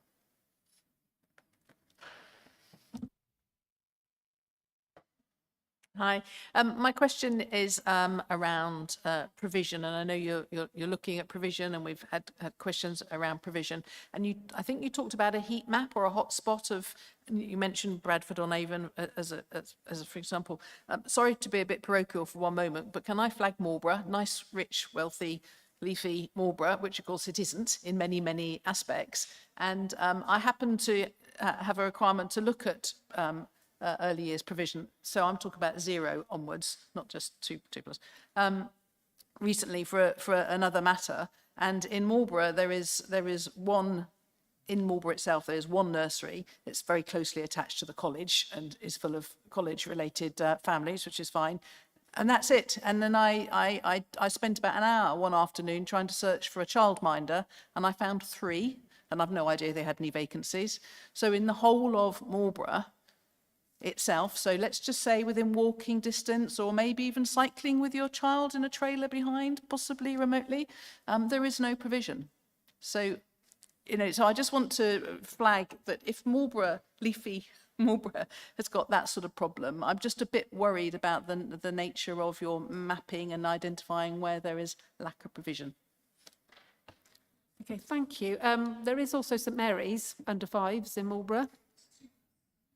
Yes, so there is, and then so we do have, obviously, what happens in some towns is that people go out. So in the villages around Marlborough, there is provision for nurseries, which are 0 to 2, full day care, which is out of the town. And when we've looked to try and get people to provide in Marlborough, there hasn't been any interest. So we tried to, Collegefields, which we're talking about, tried to get them to expand their hours and to get them to take younger age groups. We've spoken to other providers. So it is an ongoing conversation, but what is, again, it's a market-driven decision. So we have the mapping, we have the community planning, we speak to providers. We've got about 5 national providers who come to us frequently and ask us. We make suggestions about where they could go, where it would be ideal. And currently, Marlborough isn't somewhere they're looking at because there is that provision around in all of those villages. And the preschools that are there are probably the ones that the parents who are more disadvantaged are using because they'll just be using that term time only. So that might be the ones that are walking there that meets their need. But it's something we can definitely look at for you. Oh, if you would. So I understand there's St Mary's, but it is 2+. So we've just got a complete gap for the 0 to 2-year-olds. And I understand, people can go out to the villages, but actually the more vulnerable in Marlborough cannot go out to the villages. And and if they need to go out to the villages, they need to drive, and then they need to drive back into work in Marlborough and so forth. So I was flagging it really as an example where provision, in my view, is completely inadequate.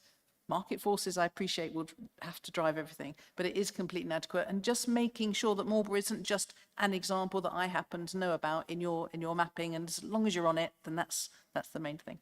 Thank you. Okay, thank you. Thank you, Caroline. I think actually there was an important underlying point there, which is the difference between what data can perhaps demonstrate on a bit of paper and the reality underneath it, and that might be something we'd need to think about for the future, because I wouldn't have picked up on that issue if that particular one hadn't been pointed out. Anyone else? Okay, I have got, and I want to be very slightly controversial now, and this relates to EHCPs, and it is about that stat that's going to be coming up later on, but I understand that we're in a time when, particularly with us having to look at reductions with safety valve and all the rest of it, we have to tread very, very carefully that we're not seen to be rationing or refusing opportunities for. But someone's going to have to work really, really, really hard to convince me why it's right to put a 3-year-old through EHCP tests and award an EHCP at that age, because surely by that age we're not, other than in extreme circumstances, we're not at a position where we understand what the challenges and the needs of that young one who's 6, 7, 8, yes, but a child who is 3, surely at the age of 3 we can't say we have run out of every alternative solution we could look at that doesn't put an EHCP on that child. And whilst an EHCP may be seen as something that can help a young person through their formative years, it can also be a burden to a young person through those formative years, because it comes with a load of signage attached to it saying, you know,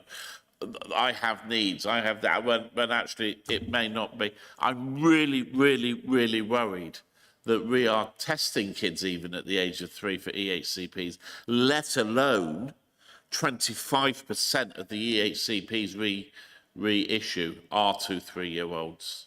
And I don't think, by the way, it will reduce the number of them later on down the line, because I still think that you'll have things coming out. So convince me. I think I'll start. So I think it's just worth pointing out that the statutory SEND code of practice is 0 to age 25, so it's birth to 25. So it's a statutory assessment process, a code of practice that exists across that whole age range. And we will always have very young children who absolutely could and should be assessed in terms of their education, health and care needs within that pathway. And that's a legal requirement, and nothing would change our approach around that in terms of understanding that as a legal process. However, what we're also aware of is that we're really good in Wiltshire at early identification of need, and that's something we should be really proud of, about how we work across our partnership to recognise need and identify need early. I think what we've recognised through the SEND transformation work is that maybe the signposting and the support at an early help stage after a need has been identified is the bit that could be strengthened, because at the moment many families are feeling as though a statutory assessment pathway is the best way in which their child's needs can be met. What we want to do is continue to be really strong at that early identification of need, but now strengthen that wider early help offer so that we can signpost and navigate with families to early help support, and we'll be in a position where families, settings and schools, when these children move up into the reception class age range, where everybody feels really confident that that child's needs are being met, and therefore they don't need to make an EHC needs assessment request. But I just want to balance that with a reminder that the code of practice is 0 to 25, and we will always have a cohort of children that could and should be understood in the context of a statutory framework. But our SEND transformation energies are absolutely about how do we strengthen that early help and support in the non-statutory space. So I'll just hand over to Emma to give an example of that. Thank you, Catherine. I was just going to say, obviously, with that very young age group, we do pick up all of those children with medical needs, where they are born with some lifelong conditions where they will need an EHCP. So those children, it is completely right that we get those EHCNA requests in, so we make sure we get it right for those children the first time, that we're not putting them into a school that is not going to meet their needs. So we do have that cohort always, and they will generally come through in the early years. What we are doing, though, is we are recognising that we have got a large number, and we are putting those pathway navigators in, as I said earlier, to try and work with those settings, with those families before, and go, let's try this first. Let's try and put together a pathway for your child that is bespoke, that isn't going to mean we need an EHCP yet. We're not saying you might not need one in a few years' time, but we're going to try everything first, and we're very, very committed to that and this new way of working. We've also had a group this morning that's been going on called Early Years Solution Surgeries, where settings where they feel that they have tried absolutely everything and they are really stuck, and the only option now is to go forward for an EHCNA. They can bring that child forward to discuss in a multidisciplinary panel, for that panel to discuss what else we can try before we go down that route, again to see if we can put something else in place to support that setting in meeting that child's needs, as well as supporting that transition into school. So we are trying to do all of that preventative work and get in much earlier, but also make sure we've got very clear pathways for our children, as well as working with our district specialist centres to really promote that mainstream inclusion agenda and try and get these children not just at a district specialist centre, but also in that mainstream provision, to show parents that these children can thrive in a mainstream environment and their needs can be met. And sometimes it is that confidence issue. So really push that agenda as well and make sure we're supporting all of those children. I hope that's answered.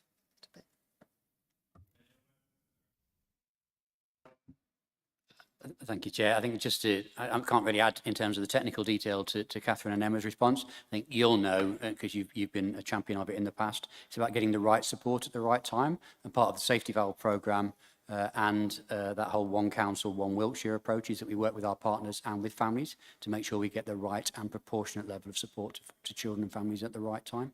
And that will link very much, and we can update you, or you're going to see the safety valve report later this afternoon.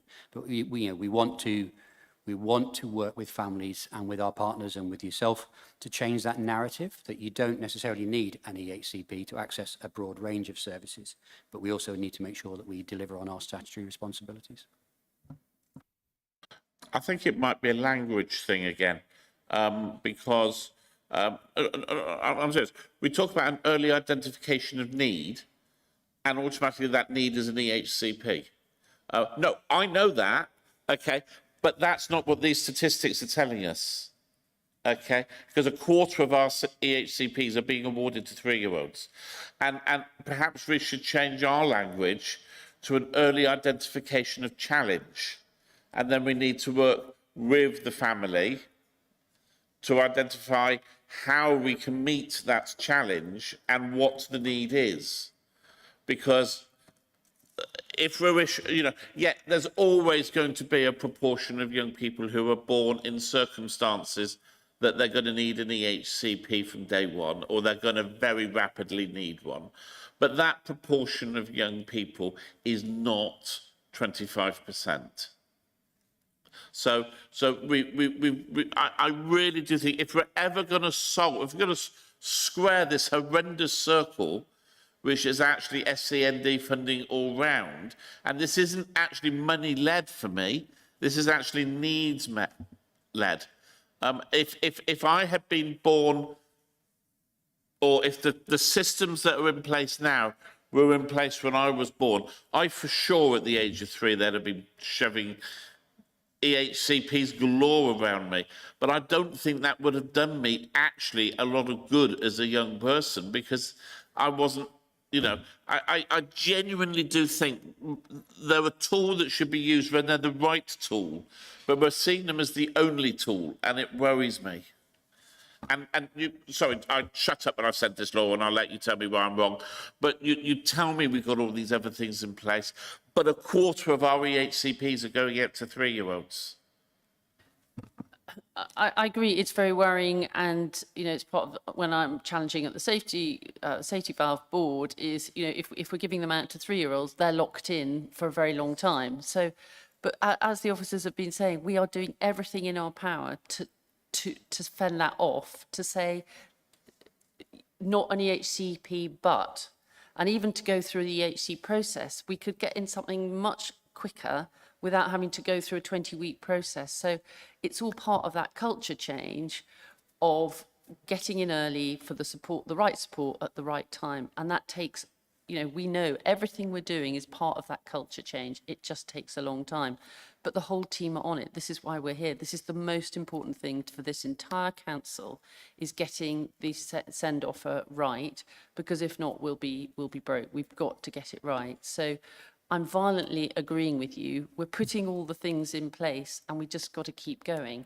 And I keep thinking we've got to move this away from you don't get a label, just get help. Yes. And that's what we're trying to do. But parents and schools are kind of locked into that culture of get a label and everything will be all right. No, get the right help and then you'll be okay. Because the worst thing is to go through an EHCP process, get an EHCP and not get the right help. So that's what we're saying. Don't get a label, get help. I said that, I'm going to move on now, but I'm going to keep coming back at every meeting challenging on this whilst the numbers look like the numbers look, because whatever we say we're doing, the numbers are at the end of the day on this, the number of EHCPs that we're generating at this. I'm not arguing about EHCPs going up. Okay, I regret that, but I'm just the stat that's just really hit me between the eyes when I went through the papers for today is the number of them that we issue at such an early age. But remember, because as you say, an EHCP is for life. Yeah. not just for Christmas. But remember, some of these are for serious health needs. But of course, but no, I agree, and I worry that it's the pandemic impact of children not being, kept at home at a very, very early age when they should have been out socialising. But that's why if we can get in early with the early help support that we've got, which is why we've got such a good strategy, because we know we've proved the case in Wiltshire that early help works, both from safeguarding to education. So we just got to keep going. We will no doubt be revisiting this again, but it's certainly not something which Helen. Yeah, a couple of things. It's not 25% of 3-year-olds are getting EHCPs. It's 25% of the EHCPs are going to 3-year-olds. Because, so I think we need to be careful about that. Secondly, my experience is that my kids are now in their 20s, but, 20 years ago, it was phenomenally difficult to get anybody interested in needs. I'm not saying that mine needed that particularly, but, listening to parents around and assessing what the schools, different area, what the schools were and weren't doing, the equivalent at that point were very severely rationed. The primary school that my two went to only were allowed to present a certain number each year. And that if you want to cap the figures, well, that's an easy way to do it.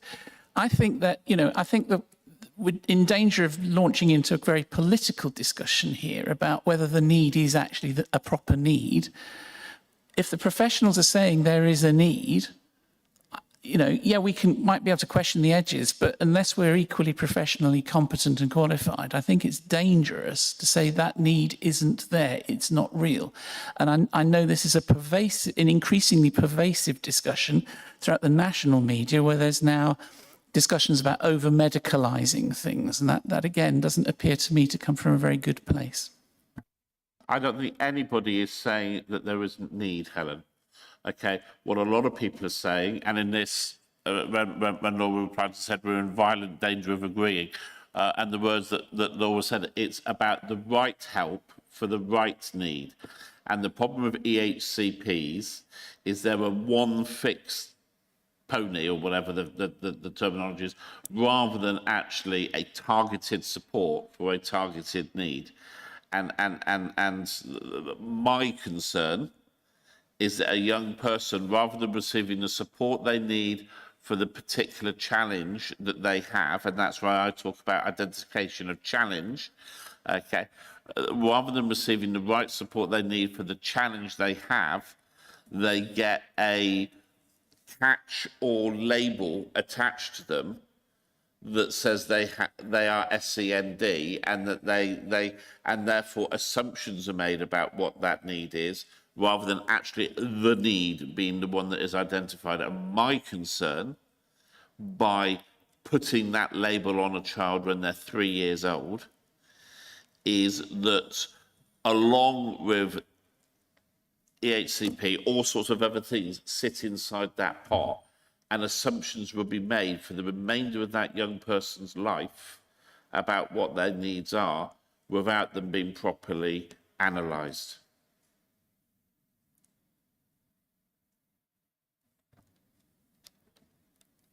Yes and no. I suspect also a part of it is that parents are now afraid of local government funding getting into an even worse state, so they want the guarantee that an EHCP might provide. Yes. Not really, because I think it's all still tied into provision. So there's a level of parental confidence that the schools can provide the needs, and I absolutely support the idea that, yes, we should meet the need rather than sticking a label. But secondly, there also has to be some kind of destigmatisation of the label.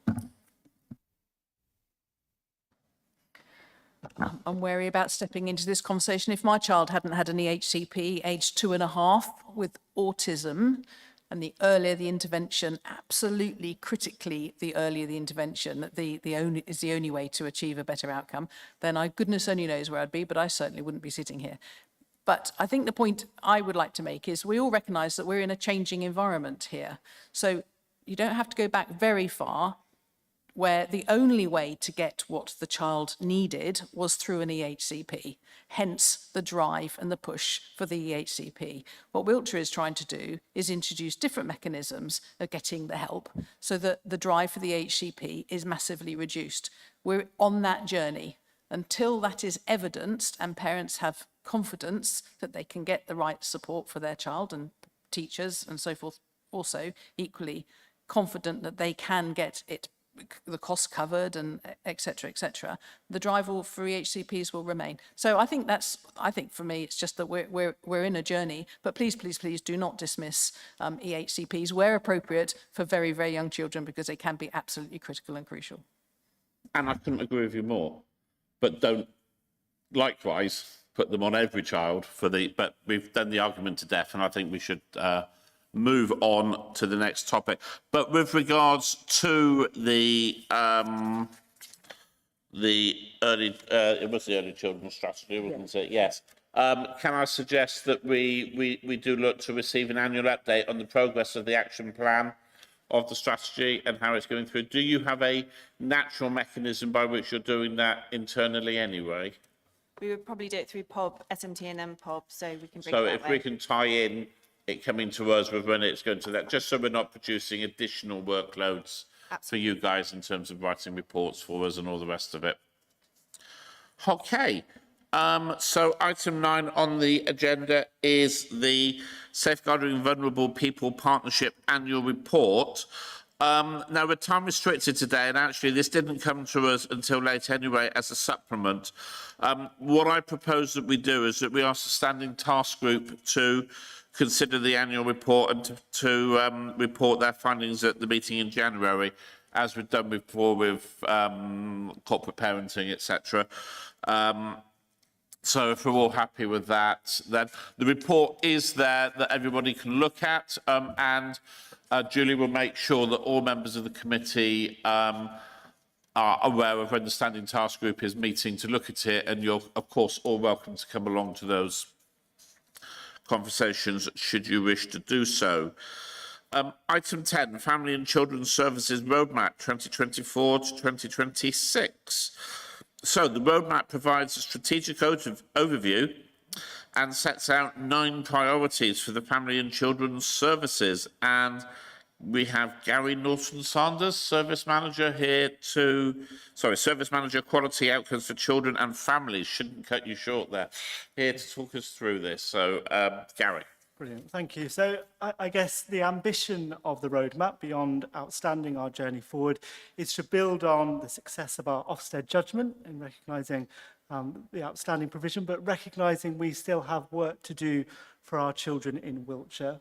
This document is a kind of an overarching communication both to our children and families in Wiltshire and our partners to ensure that there is a simplification of message and that we are kind of responding to some of the recommendations identified within the Ofsted report in terms of our strategic priorities, but also aligning it with the kind of national agenda in terms of the stable homes built on love priorities. What we're also wanting to do is to integrate the strategic priorities with our more localised service and team plans so that we provide improved quality and synergy with our service managers and our team managers in terms of delivery. And one of the important aspects of the Ofsted report was around how we close the loop and how we know ourselves well in Wiltshire, and so making sure that our priorities align with our quality assurance framework so that we're able to close the loop and continue to progress and deliver improvement. In terms of the kind of vision itself, it highlights our key values, and that in terms of the fundamental element of our provision in Wiltshire is about thinking family kind of first and doing that within the local context, but focused on kind of outcomes that are centred around our kind of 9 priorities in terms of ensuring outstanding practice and giving clear direction in terms of deliverables. And as you kind of highlighted earlier, it's about what impact and difference we are making. In terms of the 9 priorities, they very much align with the 6 stable home priorities in terms of thinking about the use of family help, in terms of how we safeguard our young people, in terms of improving kind of outcomes across all aspects of the developmental domains, and thinking about how we build resilience and strength within our workforce in order to ensure effective practice across all areas. In terms of the element I would want to stress in the document is around the kind of the 4 key pillars and values within the service. So that's about how we build collaborative relationships that are both important to families, but also across our partnerships and connections across Wiltshire. How we do that in a compassionate and trauma-informed way, and that being our kind of strong practice model, that we are kind of addressing risk and social inequalities through effective safeguarding and child protection provision, and that is done through rights-based and strength-based engagement, where we listen to the voice and experience of young people and most especially children, and how we do that through kind of evidence-informed approaches by maintaining high standards, having clarity around our practice standards, that promote the welfare of children.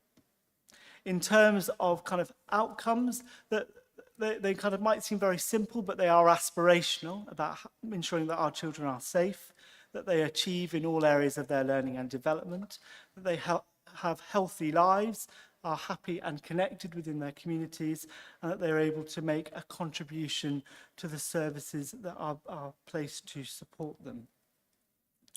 In terms of how we'll achieve those priorities, the aspiration is that we listen actively to children and their families, that we support the early help agenda in terms of good quality interventions at the right time and level of need, and we've kind of been reflecting some of that conversation in our earlier conversations, that we recognise we do that through collaboration and partnership work alongside children's safeguarding with their other statutory and voluntary partners, that we intervene with children at the right time through good comprehensive assessments, and I think as colleagues alluded to earlier, about one plan in ensuring there's synergy across all of their developmental domains.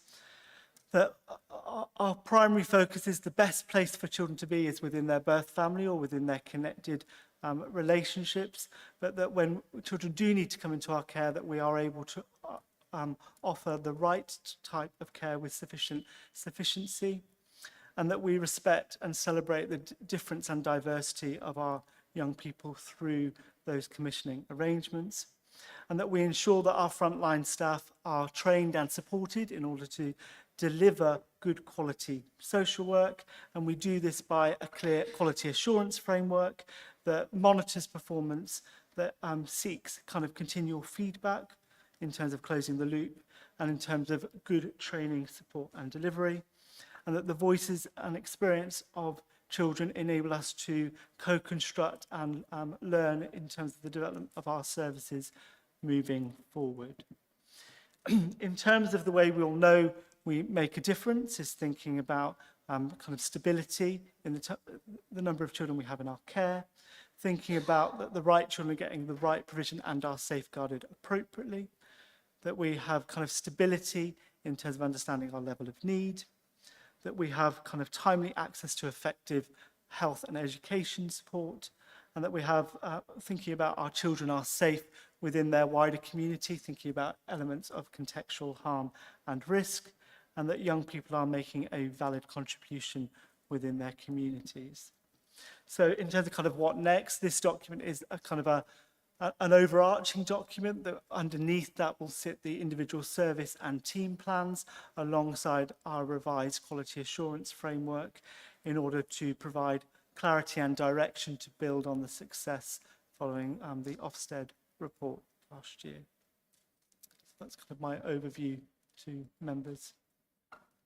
Fantastic, thank you. I'm going to throw it open for questions, but just before I do, I'd just like to make a comment on this because I just think it's fantastic. There's only one place to go when you've reached the top, and that's down again, and you have to work hard to stay up there.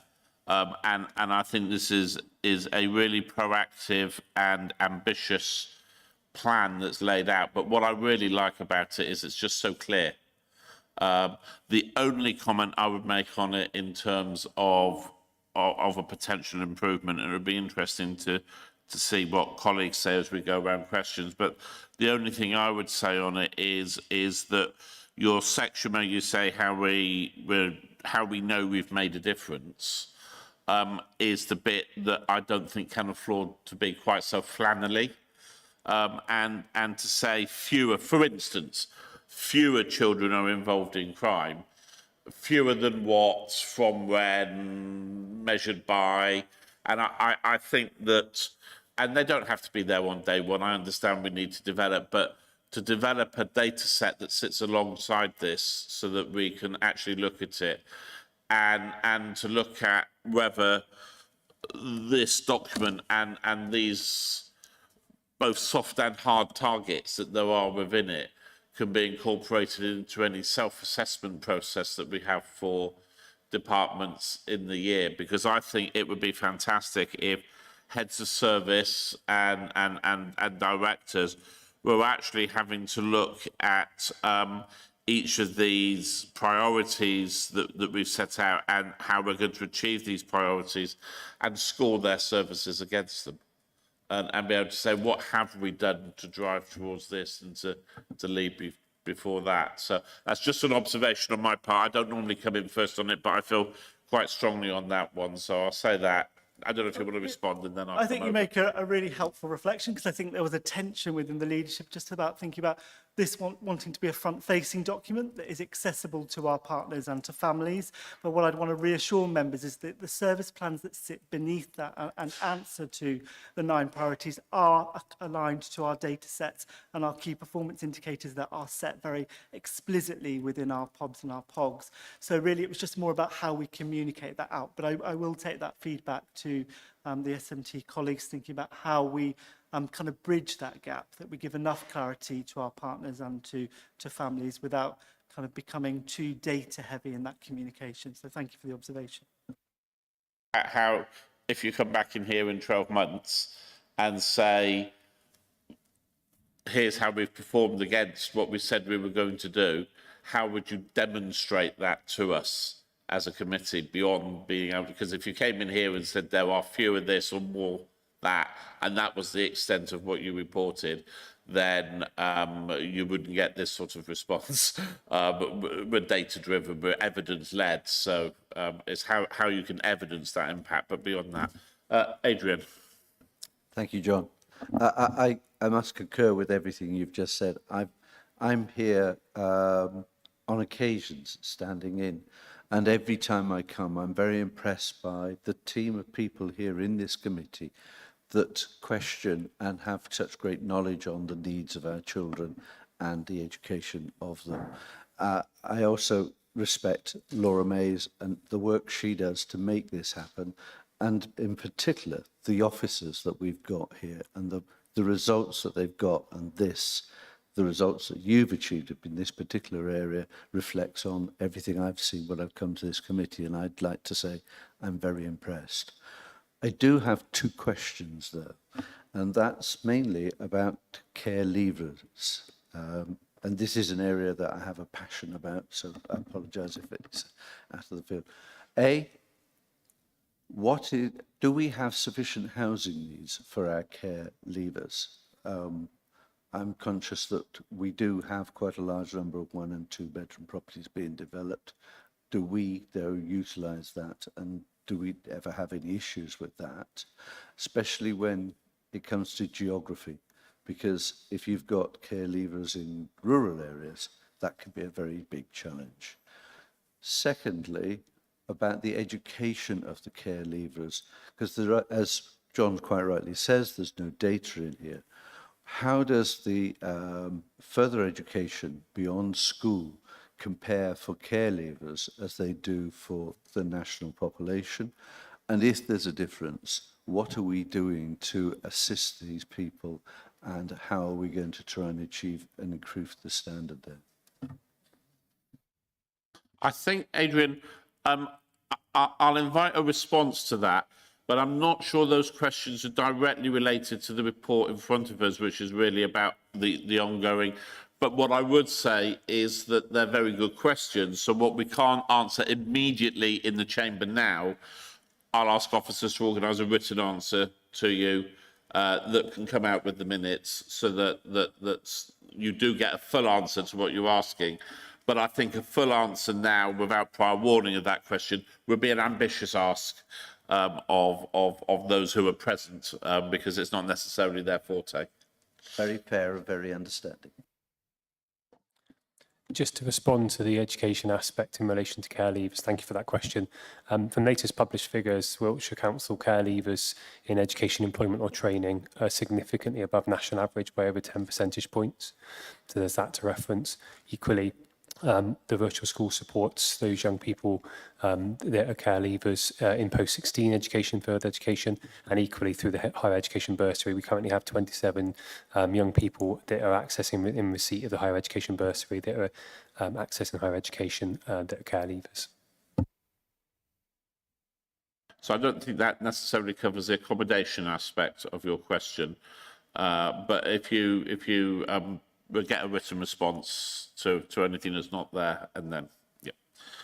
Anyone else on this one? So again, I think we come to the issue about updates, and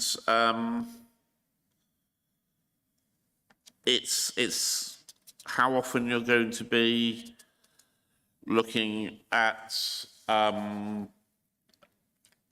producing some form of feedback or report on this? Do you have plans on that? In terms of, first of all, if this is agreed today, so it's very much a draft, we'll be then thinking about how we first communicate that back out to partners. And then in terms of kind of delivery, that will be first of all delivered through our POB and kind of the mechanism through our performance. But also each team has their annual performance reviews, and they will be tested against these 9 priorities moving forward. And in terms of then we can come back to kind of relevant committees to look at the progress of that. But what we're trying to do is give some greater formality in our existing performance structures that are already in place to monitor the delivery of service plans.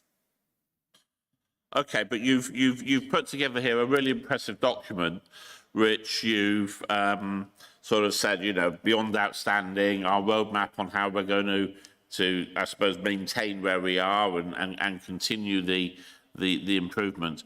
So and you've identified sort of, you know, our 4 values and our 9 priorities, our outcomes.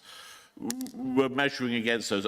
Is there going to be anything where you're coming together, something once a year or once every whatever period it is, that says, right, we're now taking a snapshot, a review of how we think we're performing against everything that's been set out in this document? Or is this just something that's going to be absorbed in and kind of disappear? Well, no, I mean, I think you made the point that this will be almost like our business as usual. This is what we'll be doing day in, day out, and it gets monitored through the POBs, as we say. So we're constantly looking at our performance. I mean, we could come back in a year with a report to say where we are, and I should think we'll probably have moved on again in a year because there'll be more things that we'll be doing. I guess I'm just re-emphasising that it is business as usual, but what we're doing is giving some formality. So as my colleagues who have been to team performance boards, for example, it will be these 9 priorities that they will be tested against, so that we're making it, it's not just something that will be done arbitrary, it's done through every performance board and activity to test against, so that we'll have dynamic data and information around that progress. But I will be guided by colleagues here if we think that we need to present again, given that this is our 2-year roadmap, and thinking around the evaluations following any kind of updated Ofsted visit or monitoring visit around that progress. I think we need to have something that comes back to the... I mean, this is great, okay? And when you put something in front of us to say how we're going to achieve our priorities, we're going to listen and learn, and you say what that means, we're going to provide early family help, you say what that means. You know, it's a page of absolutely wonderful words. After doing this for 12 years, I can sit here quite confidently knowing that our officers will be doing everything they can to deliver against those. But our job in this room isn't to believe that our officers are doing everything they can to deliver those. It's to check the evidence that that is what is happening and that is what we are achieving and that we are doing what we should do. That's our scrutiny role. So all I'm asking really to an extent is what's the most convenient way for us to be able to check in on how we are performing against these targets that we are setting ourselves? Let me discuss that with Darryl, because I think I don't want to add more work for these guys, but we've got so many different ways where we are checking our data through the safeguarding board that Pete runs. We've got our POBs, we've got our service annual reviews. We've got the main POB that we do through the leader of the council. So we'll work out what's the best way to report back to children's scrutiny. Yeah, and just to stress, Laura, you do have all those mechanisms. Respect every single one of those mechanisms are in place, but none of them report to us. So what I'm asking is what evidence is going to come to us to help us be able to look at this in 12 months' time, in 2 years' time, or whoever is here, of course, in that time, and say, fantastic, yes, you're performing against this, or, okay, we've had some challenges here or there. What are they? What support is needed to be able to address those? Because certainly while I'm sat in this chair, never again will I accept the answer that my predecessor was 14 years ago of, don't worry about it, it's all fine.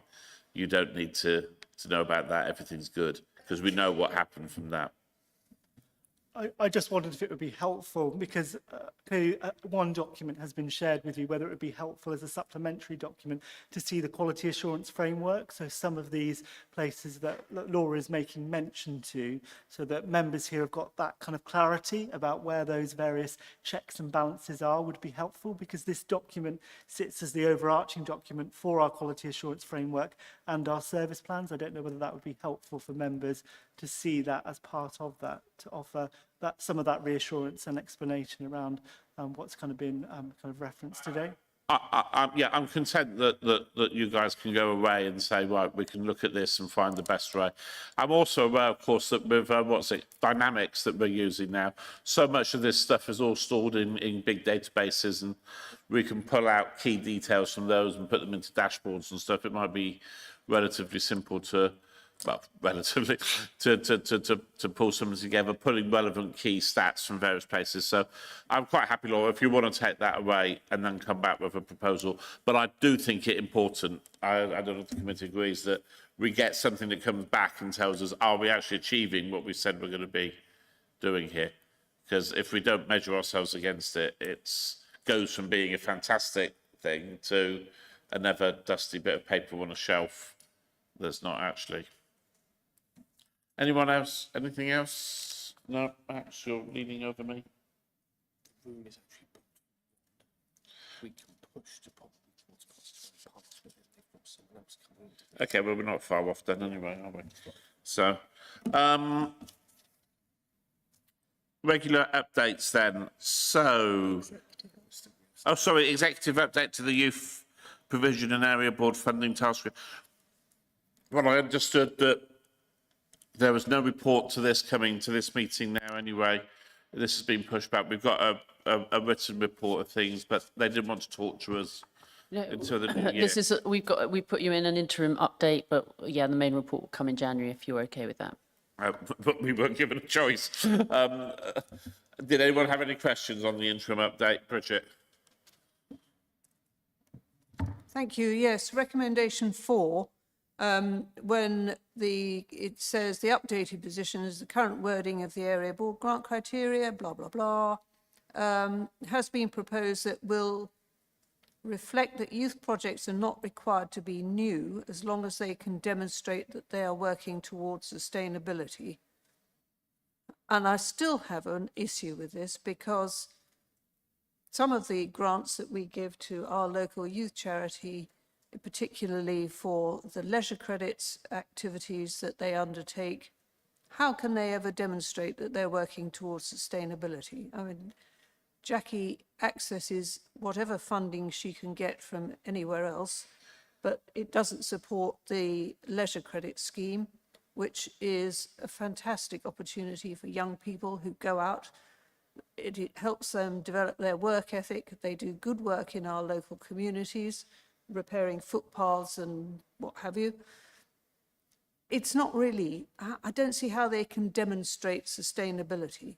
And likewise, you can get grants for all sorts of projects, but having open access youth nights where you attract the youth in the first place, again, how can we demonstrate that that's working towards sustainability? It isn't. They need that grant every year to keep operating so that the youth charity can continue to work with young people and target them thereafter once they've got them through the door. End of rant. I'll just keep lobbying. I am pushing that boundary with the powers that be. But I mean, I've made a headway by them sort of saying it doesn't have to be new every time. But I agree with you. It's not about sustainability. It's about doing the right thing at the right time for the children. I don't really understand it, but it's all the kind of grant criteria. I find it very irritating. Yeah, but I would have thought you're the power that be. Getting the council to recognise that using its statutory 507B funding to support a youth club is providing sustainability. Yeah, but it's not necessarily a youth club. There are other things that, as you say, that are projects and just things that are right for the children in the area at that time. And it's hard because there are such set criteria about grants. But I'm trying to sort of work around them. Off the record. Thank you. Keep going. I have to declare an interest here because I agree with Bridget 100% and Laura there. In that I apply for a grant, but I tend to apply for grants for, and this is for youth activities that I do on an annual basis throughout the year. It's impossible to run youth work on a sustainability basis, full stop. And I'm on a larger grant body than we are as a council here and nationally. And we recognise that if we fund a youth worker for 5 years, we can't apply this criteria to that application because it's never going to be sustainable. They're always going to have to go to another source. But I can also see from the other side of the coin that if we continually give area board grants to the same organisation year after year after year after year, there is no money available for any new initiatives and for other work. And so it is a balance that we have to create. So I think we always need to ask the question, and this is what I do in my national grant body agency, is to say, where else have you looked? And if we give a grant this particular year, we ask the question and we give them ideas about where to go and where else to go for funding so that they aren't reliant on one. Because there could be a change of politics, like a government, and then the funding they've had year after year after year isn't there anymore. So they need anything like this, you need to have a basket of sources. So I understand where you're both coming from because I am in that position, but there is the other side to the coin as well. Okay, Bridget, we need to... Okay, no, but we're going to get kicked out of the room if we don't move on. Okay, so anything else on... No, okay. I mean, I keep working on it, but this doesn't look impressive as far as I'm concerned. I have to be honest with you, but we won't... What, right. The whole report? The response, yeah, I mean, there's movement forwards, but I genuinely don't think that if I read through this in full, there's really been an understanding yet from the council side about the challenges there are for providers out there trying to do the work the council used to do. I'm happy to have perhaps we'll have a chat over the next couple of days from up in Liverpool rather than tie up the committee's time now, but I really don't think they've got it yet. I really don't think they've got it.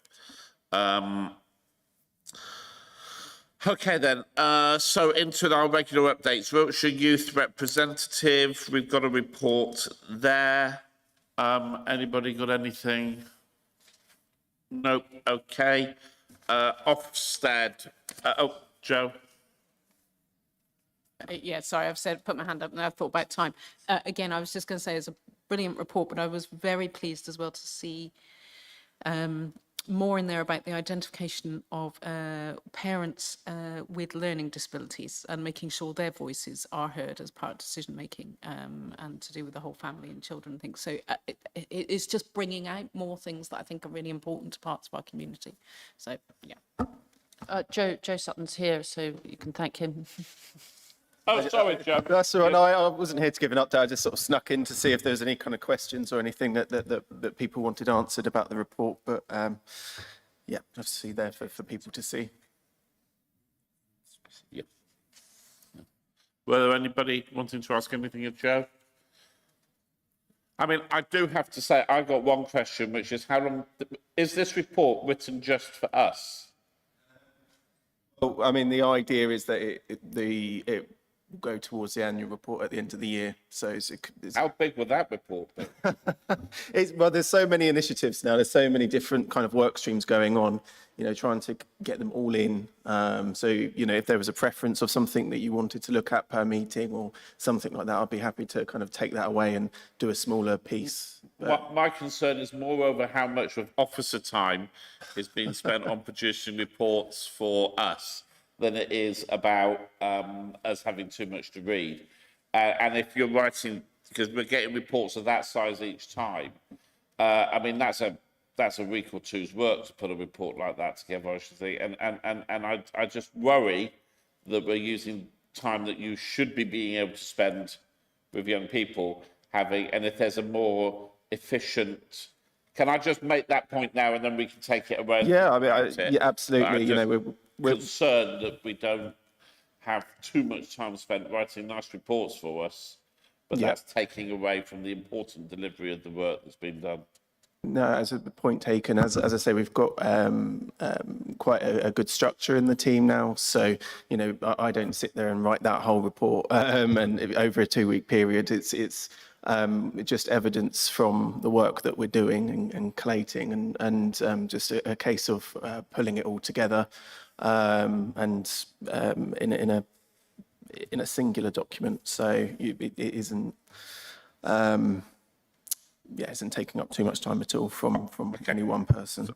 What I must say is we had a really successful session talking to a combination of the Children and Care Council and Youth Parliament, who gave evidence to the LGA task group on mental health, and that was some really good stuff we got from that. So thank you to the team for that.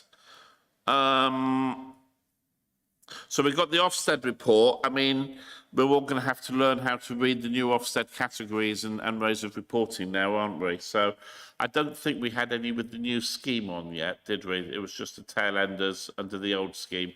Any real highlights that you want to draw out to us? From this report? Yes. No, other than I was going to say that, yes, it will look a lot different, or some difference next time because of the end of the singular judgment. I suppose I've put the trends in over time back in there. That used to be in there. It's now in there again. So you can see, although we're still below national and southwest, there is a marginal gain of about 1% of good plus schools in Wiltshire, which is positive, but not where we want to be yet.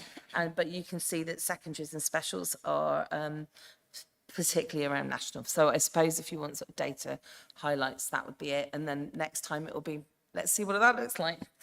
Okay. Okay. DFE changes. So a lot of initiatives in there this time, new government, lots of new stuff coming through. As ever, really helpful to have the how it impacts Wiltshire section in there, and whoever is spending the time writing that, I am for sure eternally grateful to you because it makes it much easier. Any key points anyone has from that they're desperate to talk about? No? Good. Working together to improve school attendance. So somebody got something on this to quickly? Yeah, just in the interest of time, so just a key summary of updates. The first is to reference that working together to improve school attendance 2024 is now statutory from 19th of August, And just in terms of impact data so far, what we know is Wiltshire sits above South West and national average from the latest census data for autumn and spring term 2024. Thank you. Any questions? Okay. Schools Forum is there for you to be able to read at your leisure. I don't, any key question for Catherine? No. Good. Corporate parenting panel. Peter, anything urgent you need to tell us about? Well, just a couple of points. Quick points, Peter. Yes, they will be brief, but it follows on from the report you had on the roadmap. So first of all, the voice team. Joe is gone there, but I think they are an exemplar of how we're moving forward, engaged with our young people. We've got a corporate parenting panel this afternoon. The voice team bring at least 4 or 5 young children to that meeting. They are engaging. They make sure that we listen to them. And there was a comment around housing for care leavers, etc. We continue to work with our voice team and our young people to ensure that their needs are met. So a big thank you to the voice team. And the other part I'll just briefly mention is the Southwest Fostering Hub. Again, it relates back to the 2024-26 roadmap. This is something that Wiltshire should be very proud of. I've done a bit of promotion with it along with one of our foster carers, Joe Landers, who some of you will recall who attended the full council a few months ago. The Southwest Fostering Hub, it's 15 local authorities coming together. It's hosted by Wiltshire Council. It's funded by the DFE, but it's to make an easier contact for those interested within the Southwest who want to be a foster carer. But it highlights the proactivity and pro-stance that Wiltshire Council take on fostering. Thank you, Peter. Safety valve update. This is where I was rushing because I wanted to give us some time to talk to this. Ben. That was me hoping you'd run out of time. No, in seriousness. Firstly, we'd just like to say, obviously, the report there is slightly thin. We were in the unfortunate position of, due to timing, reporting on stuff that happened rather a long time ago. And so it was a struggle to get the balance of information to give the committee so that we were telling committee things that were useful, but not saying things that weren't confirmed or public at that time. So we were in that slightly awkward position because I think this paper was sent out the day before the Q2 budget monitoring went to Cabinet as an example, and so this paper still reflects Q1.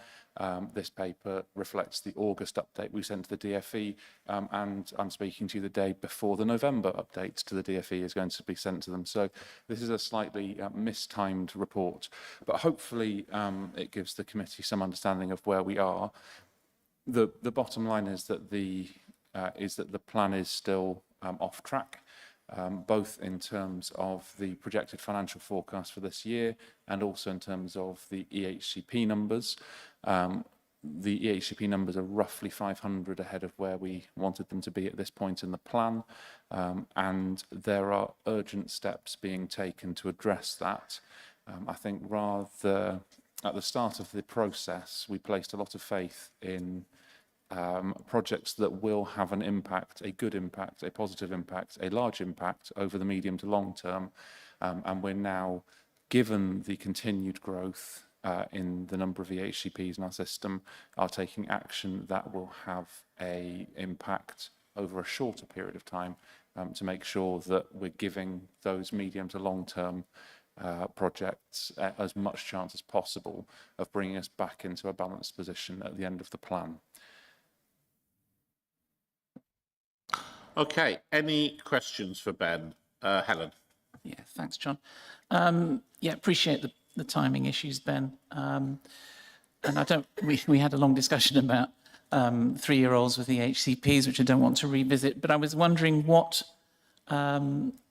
advice the famously rural Hammersmith and Fulham Council managed to give you, and how have we applied it? Thanks, Alan. Yeah, I wouldn't say Hammersmith and Fulham are a statistical neighbour. They are a very different authority to us, but there's some principles that they've applied that we were able to test our plan against.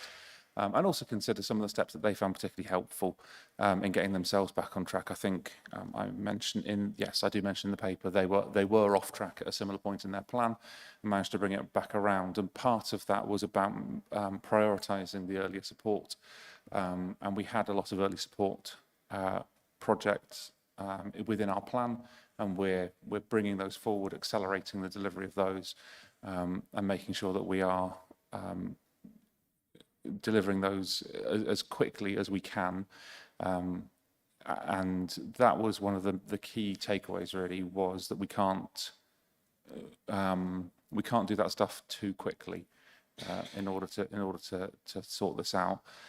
The other things that we heard very clearly from them were about the need to have more tangible solutions in our plan, and I think that's something that we've really focused on over the last couple of months as we've been shifting things ready to resubmit to the DFE.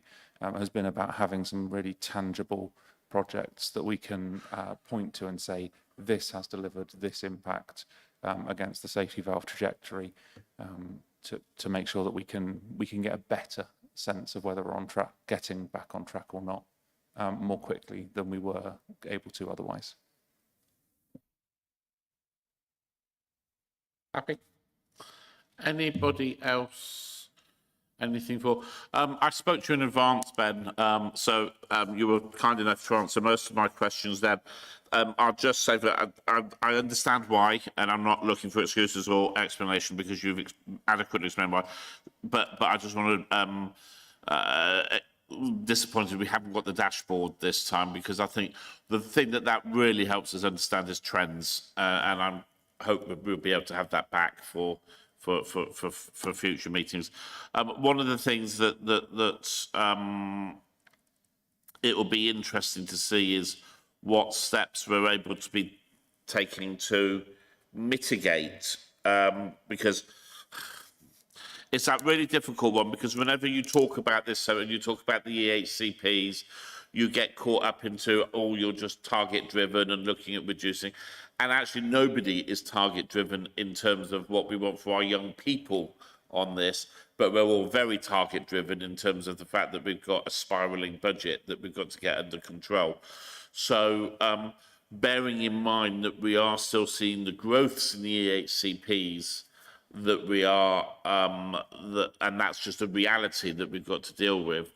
I'm interested in what steps we're looking at in terms of mitigating the challenges that gives us in meeting our safety valve objectives and not putting the safety valve programme potentially at risk down the line. Because if we have to start looking at it slightly differently. We need to think about how that would be. So that's something to take away and think about, perhaps, and we can look at next time. No, it's a really helpful question, John. And as you say, we have to balance the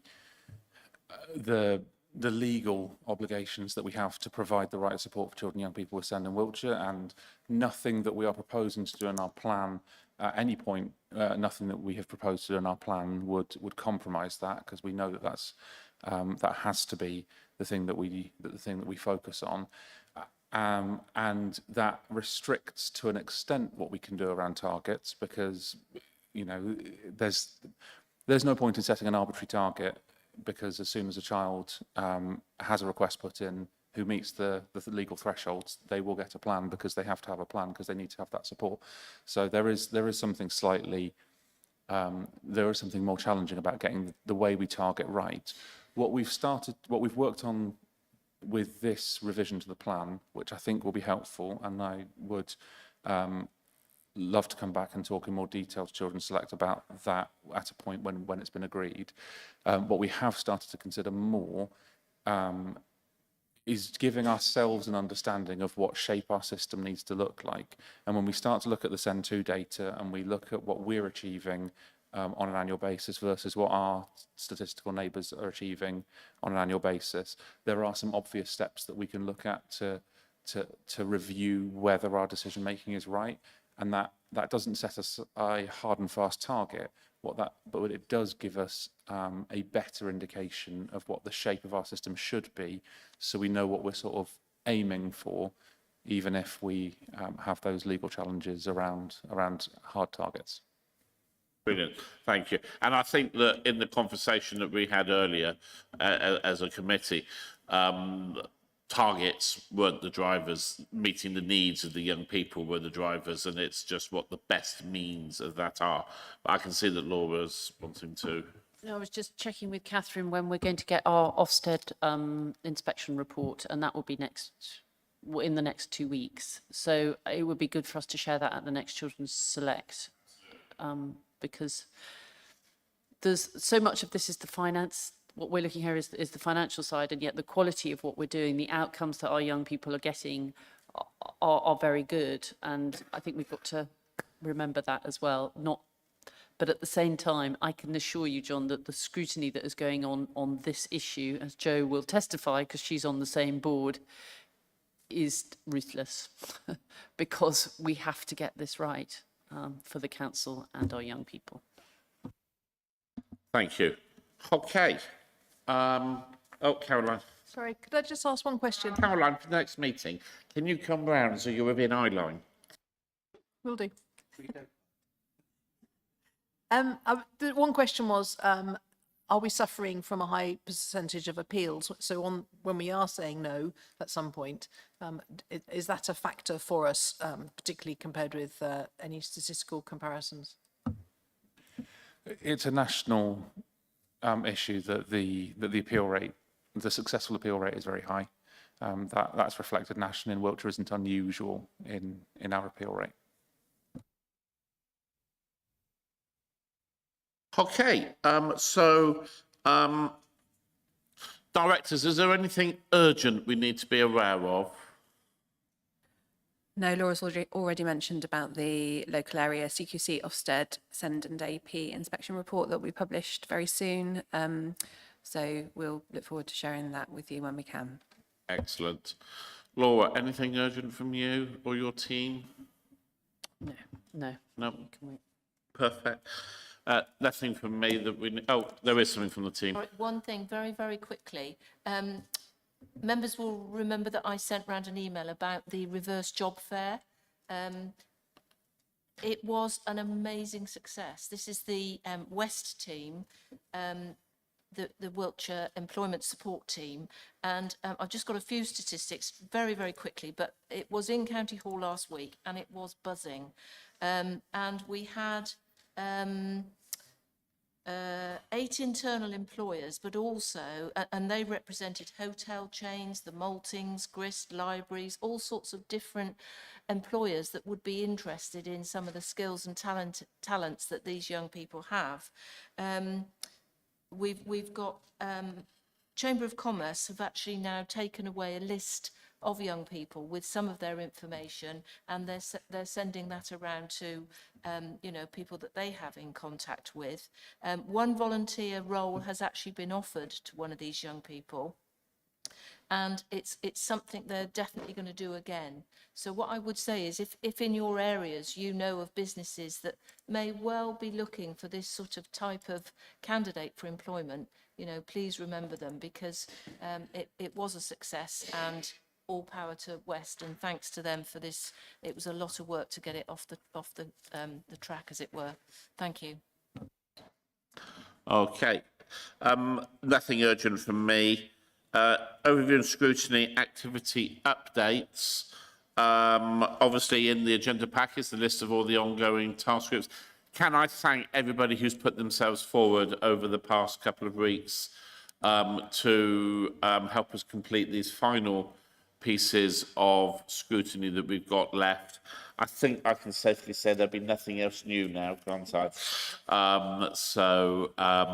We're looking forward to trying to tie all that up and get that done. Saying that, it says on my notes here to seek members for the vacancies on the homelessness and young people rapid scrutiny. So it's already been advertised, but there are a couple of vacancies left. Right, so that's been advertised, but we're still looking for some people to help us get that completed. So if not yourself, can you think about who you could approach and say, you ought to do this? Caroline, are you volunteering? Excellent, there we are, one down. Oh, Adrian's scratching his head. That looked like a hand in the air to me.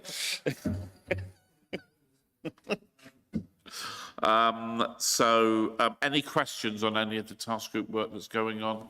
Carol? Can you just add an E to my name, please? Can I add an E to your name? I will look to...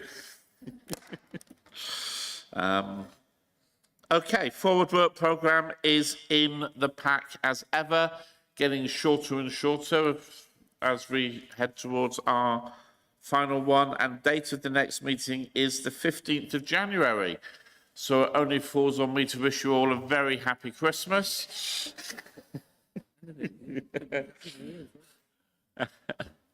And I'd say I'll see you all in the new year, but somehow I suspect there might be something else before then. So thank you very much, folks, and meeting closed.